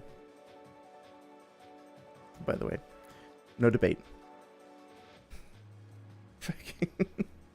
Howard says, I won't so long as the status quo stays the same. I'm going to see if therapy works a bit more. Oh, yeah. Yeah, that's really great. I'm glad. I hope that you will pursue resources available to you. Straight up, excuse me. I go to see a counselor. I go to a therapist. And it is very important and good and very helpful. I would actually encourage anybody to consider doing it at least once, even if you're not currently in crisis or anything like that, because really what therapists do, in addition to helping you through very difficult times, they also just kind of like help train your brain. Like one of the most valuable things that is, like, I deal with anxiety sometimes, and the anxiety takes the form of not literal voices in my head, like I don't have like audible voices or anything like that, like a schizophrenic type stuff, but just like, you have your internal monologue, right? And sometimes my internal monologue is kind of a bully and kind of says stuff like, you'll never get that right, or you never succeed at that, blah blah blah, right? And so that's not going to keep me locked up in my room all day or anything like that, but it does get fucking annoying. And I didn't really know what to do with it or have any strategies to deal with it. So talking to a therapist, she was able to kind of be like, oh yeah, okay, this is what this is where this comes from. Here are some exercises, here are some things you can do that help. And it kind of wound up being like going to the gym, but for my brain, in that I now have some new skills, some new techniques, and then I can apply them. And I think pretty much everyone can benefit from just learning a little bit about their brain and how it works. And there will inevitably be some kind of a tool that can help you manage your own brain better. Yeah, I think it's a very positive thing. I hope it works out well for you. Baryon mode, a 9 trillion time multiplier because the destruction of a particle produced 9 trillion times the energy put into it. Sorry, do you if you didn't just like have an aneurysm reading that, would you care to comment? Is that true? That like baryons are yield 9 times the output energy of the corresponding input? Like, how does that even? Okay, I don't know what to say. There's probably nothing sillier I could say in response to that than the thing itself, but I appreciate you sharing that with me.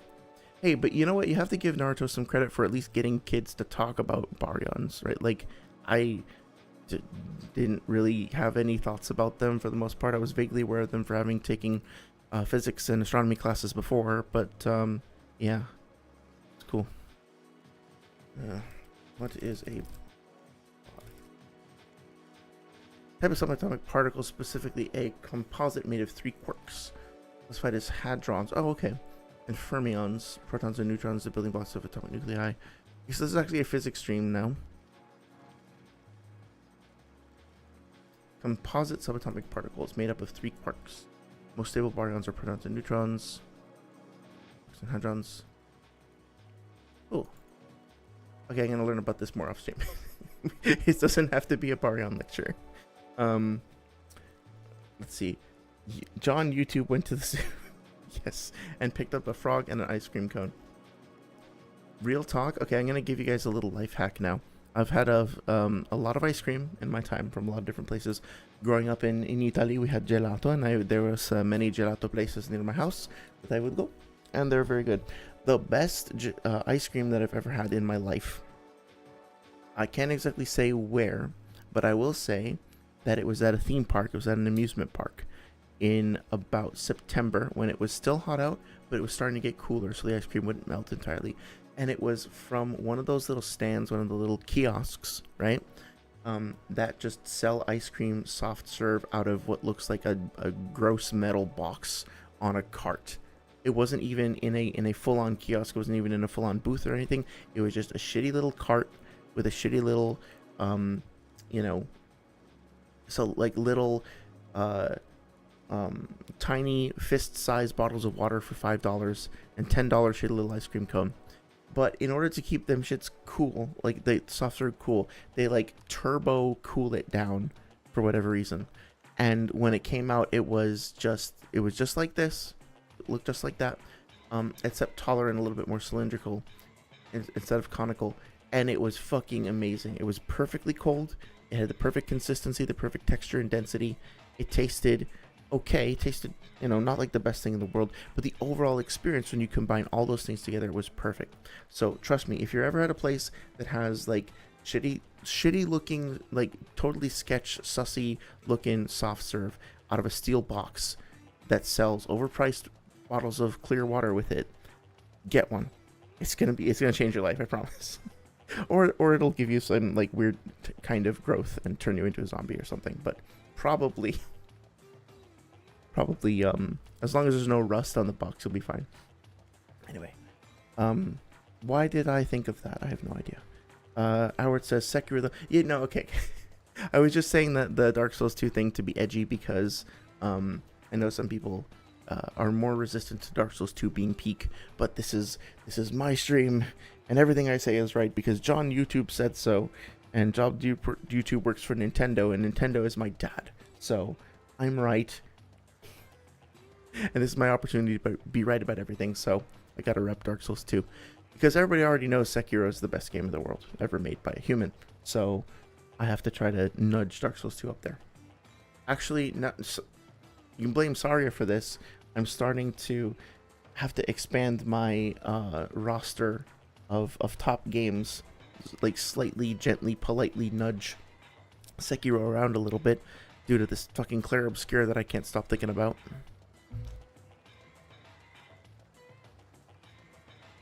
Okay, so... Oh, Dr. Strangle says, would I give up my dyslexia for anxiety?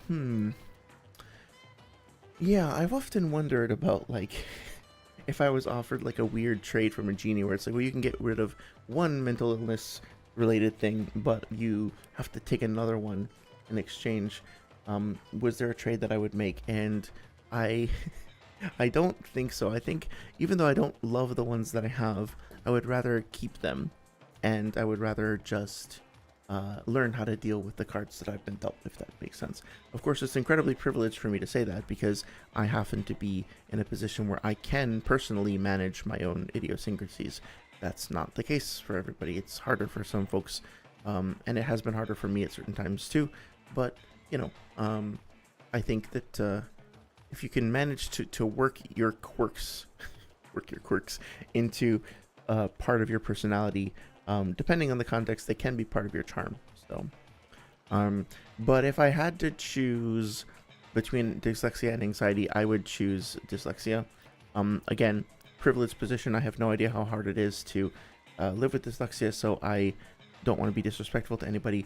But like anxiety can be really crippling sometimes and can like get in your head and change the way you perceive reality. Dyslexia seems to me more like it would be like incredibly fucking annoying. And an impediment to progress and to interaction with people online and stuff like that, and even to work. So really, really annoying. But anxiety to me has like an additional, like sort of creeping dread aspect to it, where it kind of puts a filter on how you take in the input from your life, if that makes any sense. So I would prefer not to have it, but yeah. How about you? Do you have a do you have like a mental calculus? Like, oh, I know. Let's do a like fucking modestly manageable mental illness tier list next time. Clair Obscur, Vive la France. Yes, it's such a good game. And I need to stop talking about it because it's not Thursday yet, unfortunately. Sorry, says, oh my god, speaking of genies, I have to send you a skit. I'll put it in the Discord, just watch it on your own time. Okay.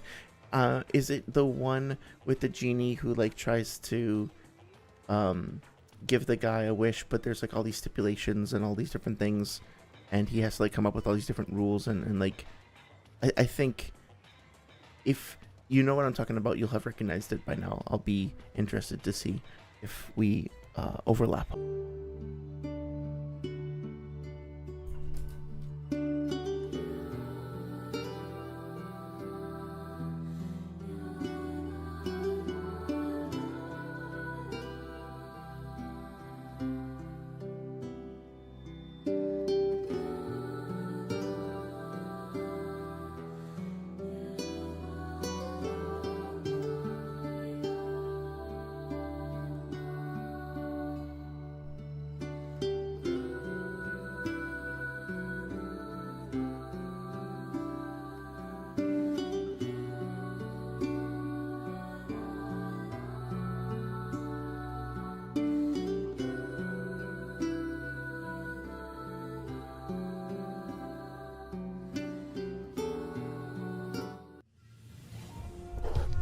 Hello. Sorry, 1 second. I really gotta find a better background for this. Why is the window capture not working? Is it this? Oop. Okay, great. Box chat, horizontal chat. Okay. Hi, sorry everybody. My power just went out in my house. And so everything came back online real quick, but I lost connection for later. Let me see if this is working. I'm trying to get the chat bot back online. Sorry. Well, I mean, honestly, we could have just called it a night because it's kind of an awkward time to now start talking about Konohamaru and shit. But oh shit, I'm just now noticing that the mic is all kinds of peaking. Let me fix that. I'm sorry. Holy shit, yeah, my bad. Okay, let's try that.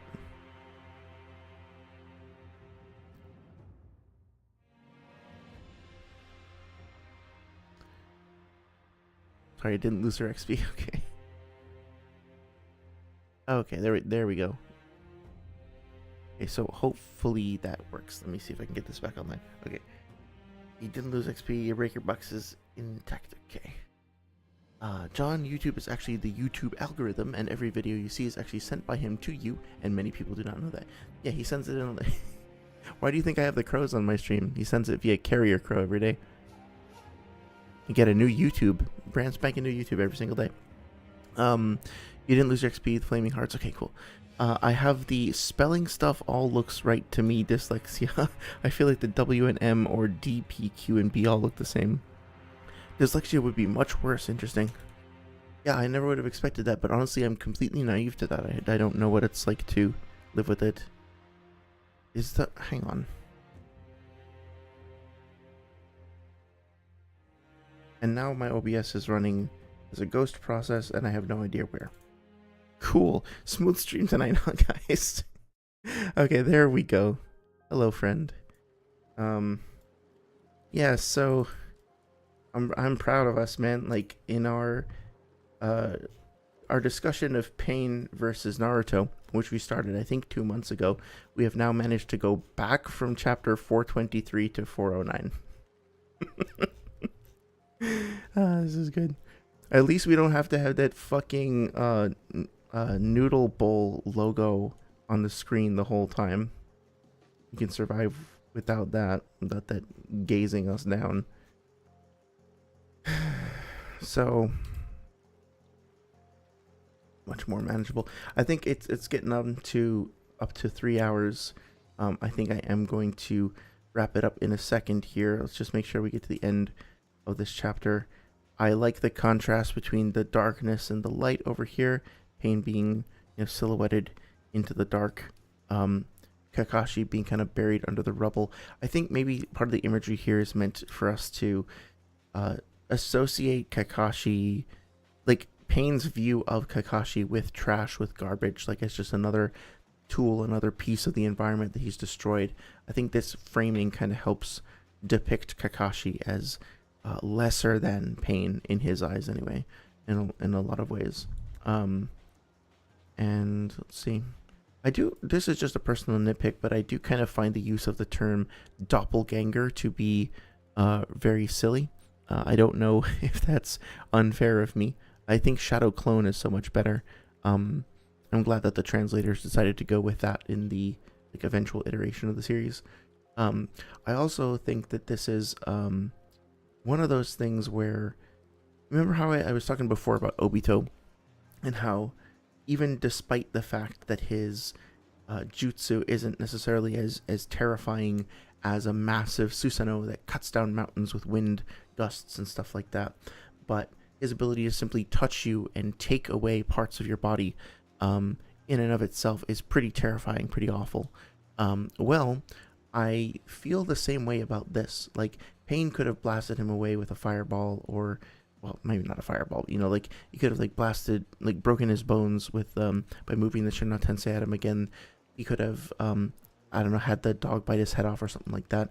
Something about how surgical and precise and mundane this is feels very invasive and very cold and in a very kind of disturbing and visceral way, right? Like you almost feel like somebody of Kakashi's, um, you know, level, for him to be getting like torn to shreds, to ribbons by somebody like what's his name? Somebody like Zabuza, right? Getting cut to pieces over and over again by Zabuza. That would be pretty brutal. That would be pretty gross. But it would still feel like more of a warrior's death in a way, if you know what I mean. But this is like Pain is literally picking up a random piece of fodder, a random piece of debris from the ground, and using it to surgically and precisely try to kill this man. When you think about it maybe going through his eye or going through his head, obviously like we know that this doesn't actually happen. Like he manages to use Kamui to escape from it. But when you were first reading, if you're like me and you first read this chapter and you then had to wait for the next one to know what happened, this seems so brutal. It's so cold. And I think the fact that he chooses to do so at a distance, like with no expression on his face, with this incredibly common object, this is going to sound stupid. Maybe I'm breaking the emotional tone or whatever, but if you remember those old memes about like there are 112 different objects in any given room that Chuck Norris could kill you with, including, but not limited to, the room itself, right? It feels like the actually kind of brutal and cold version of that. He's so beneath Pain that he just uses this like random nail to kill him. Now, that being said, there is a different side to this, because Kakashi is still exerting a threat on Pain, even in this situation, right? Just to be absolutely safe, I'm not going near him. And Pain's prudence here is interesting because we are well aware that Pain can resurrect any of the paths that get destroyed as long as the Naraka Path is still, is still alive. We know that he basically like has Kakashi dead to rights, and Kakashi has outwardly admitted to his friends, Pain should have heard this, that he's like below half chakra. He's injured. He can't move. He knows he's not a shadow doppelganger. And yet he still decides to keep a distance. So on the one hand, you have Pain being kind of cold and distant and awful. On the other hand, you do have him still respecting Kakashi, even in this situation. And I think it is important also to note that, so I'm not 100% sure about this, but it looks like he's using Bansho Tenin to pull up the nail, which is kind of cool.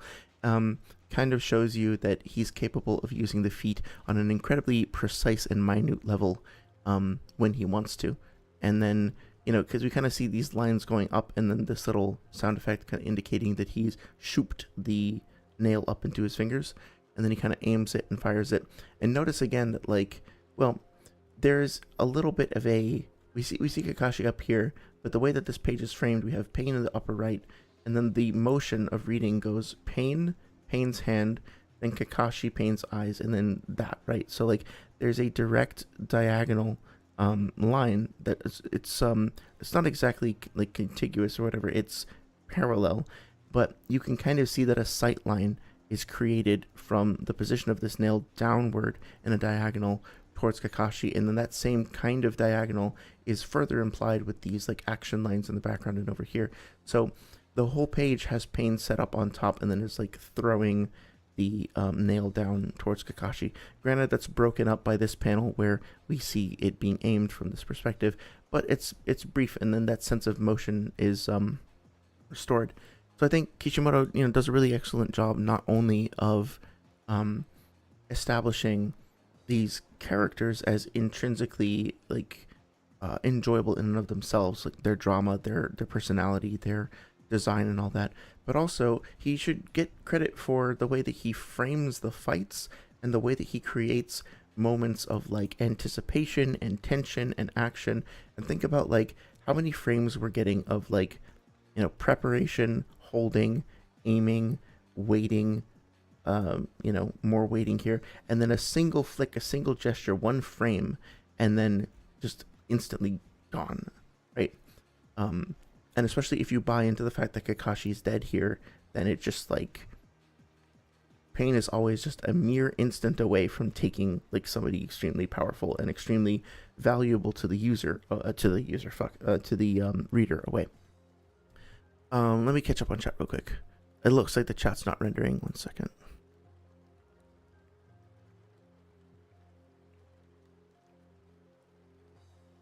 Well, it's in there. Sigh. Guess it got messed up with the reset. Okay. Anyway, Dr. Strangle says, oh, sorry, it says, John YouTube is a true horror villain, constantly putting Australian monstrosities in my recommendations. What Australian monstrosity did you get? Oh, like the huntsman of the species or clade of creatures that shall not be named. But there are also koalas there too. Dr. Strangle says, imagine looking a W and M and not being able to tell the difference. It reminds me of the much worse mental disorder where you cannot remember or tell the difference between people's faces. Oh, yeah.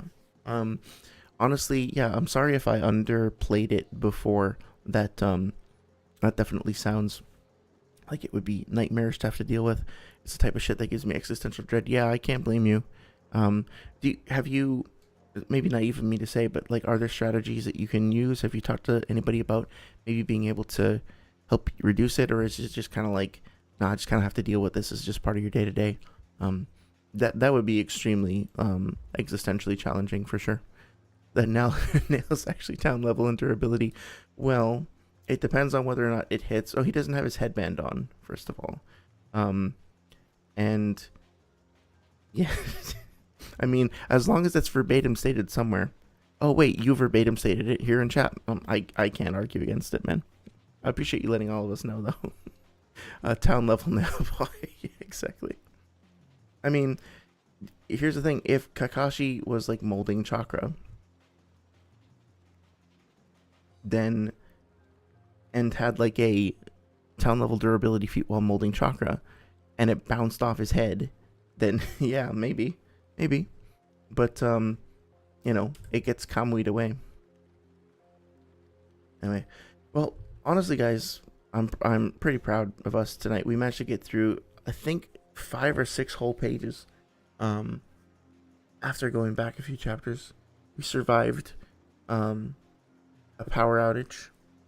We survived me eating a protein bar for about 17-18 seconds. So I think we've accomplished quite a bit. Rounding the 3-hour mark, I can't find a better way to kind of wrap things up for the evening. I want to say thank you to everybody who has shared thoughts and shared personal stuff. I know sometimes it's not super easy to talk about all of this stuff, but it is very much appreciated. I hope you'll always feel comfortable sharing stuff here. And I hope that you guys will take care of yourselves. Omni, I'm glad that you're settling into the new place. I hope that goes well. And Howard, as well, stay connected with people, stay kind to yourself and patient with yourself as you go through the shit. And I hope that it gets better soon and that you feel better soon. And Dr. Strangle, thank you also for helping me better understand the dyslexia stuff as well. Don't really know that much about it, so I appreciate it. Sorry, I know I didn't mention it. I haven't mentioned it for a couple of days, but I hope you're doing okay too with the healing and recovery. I'm guessing that things must be at least a bit better if you're able to like fly and stuff like that. So hopefully that continues to improve. Other than that, I thank you for your guys' patience and engagement with everything. That's always I always look forward to the stream every week. Had a great time chatting with y'all. I think next week is probably going to be the same, but next week or the week after, I am going to do the stream on the data books and reliable narrator and stuff like that. I've just been procrastinating because I really think that in order to do a good job on that stream, I need to reread all the data books and fan books that I have or have access to, and I've just been kind of like dragging my feet about it. But I think I'll start with the third one because I'll need to get scans anyway, and that kind of motivate me to like scan the book anyway. And then if I feel like I have enough to talk about after I've done that, then we can just have like one that's based on the third data book, because that's the one that most people are going to be able to easily get an official translation for.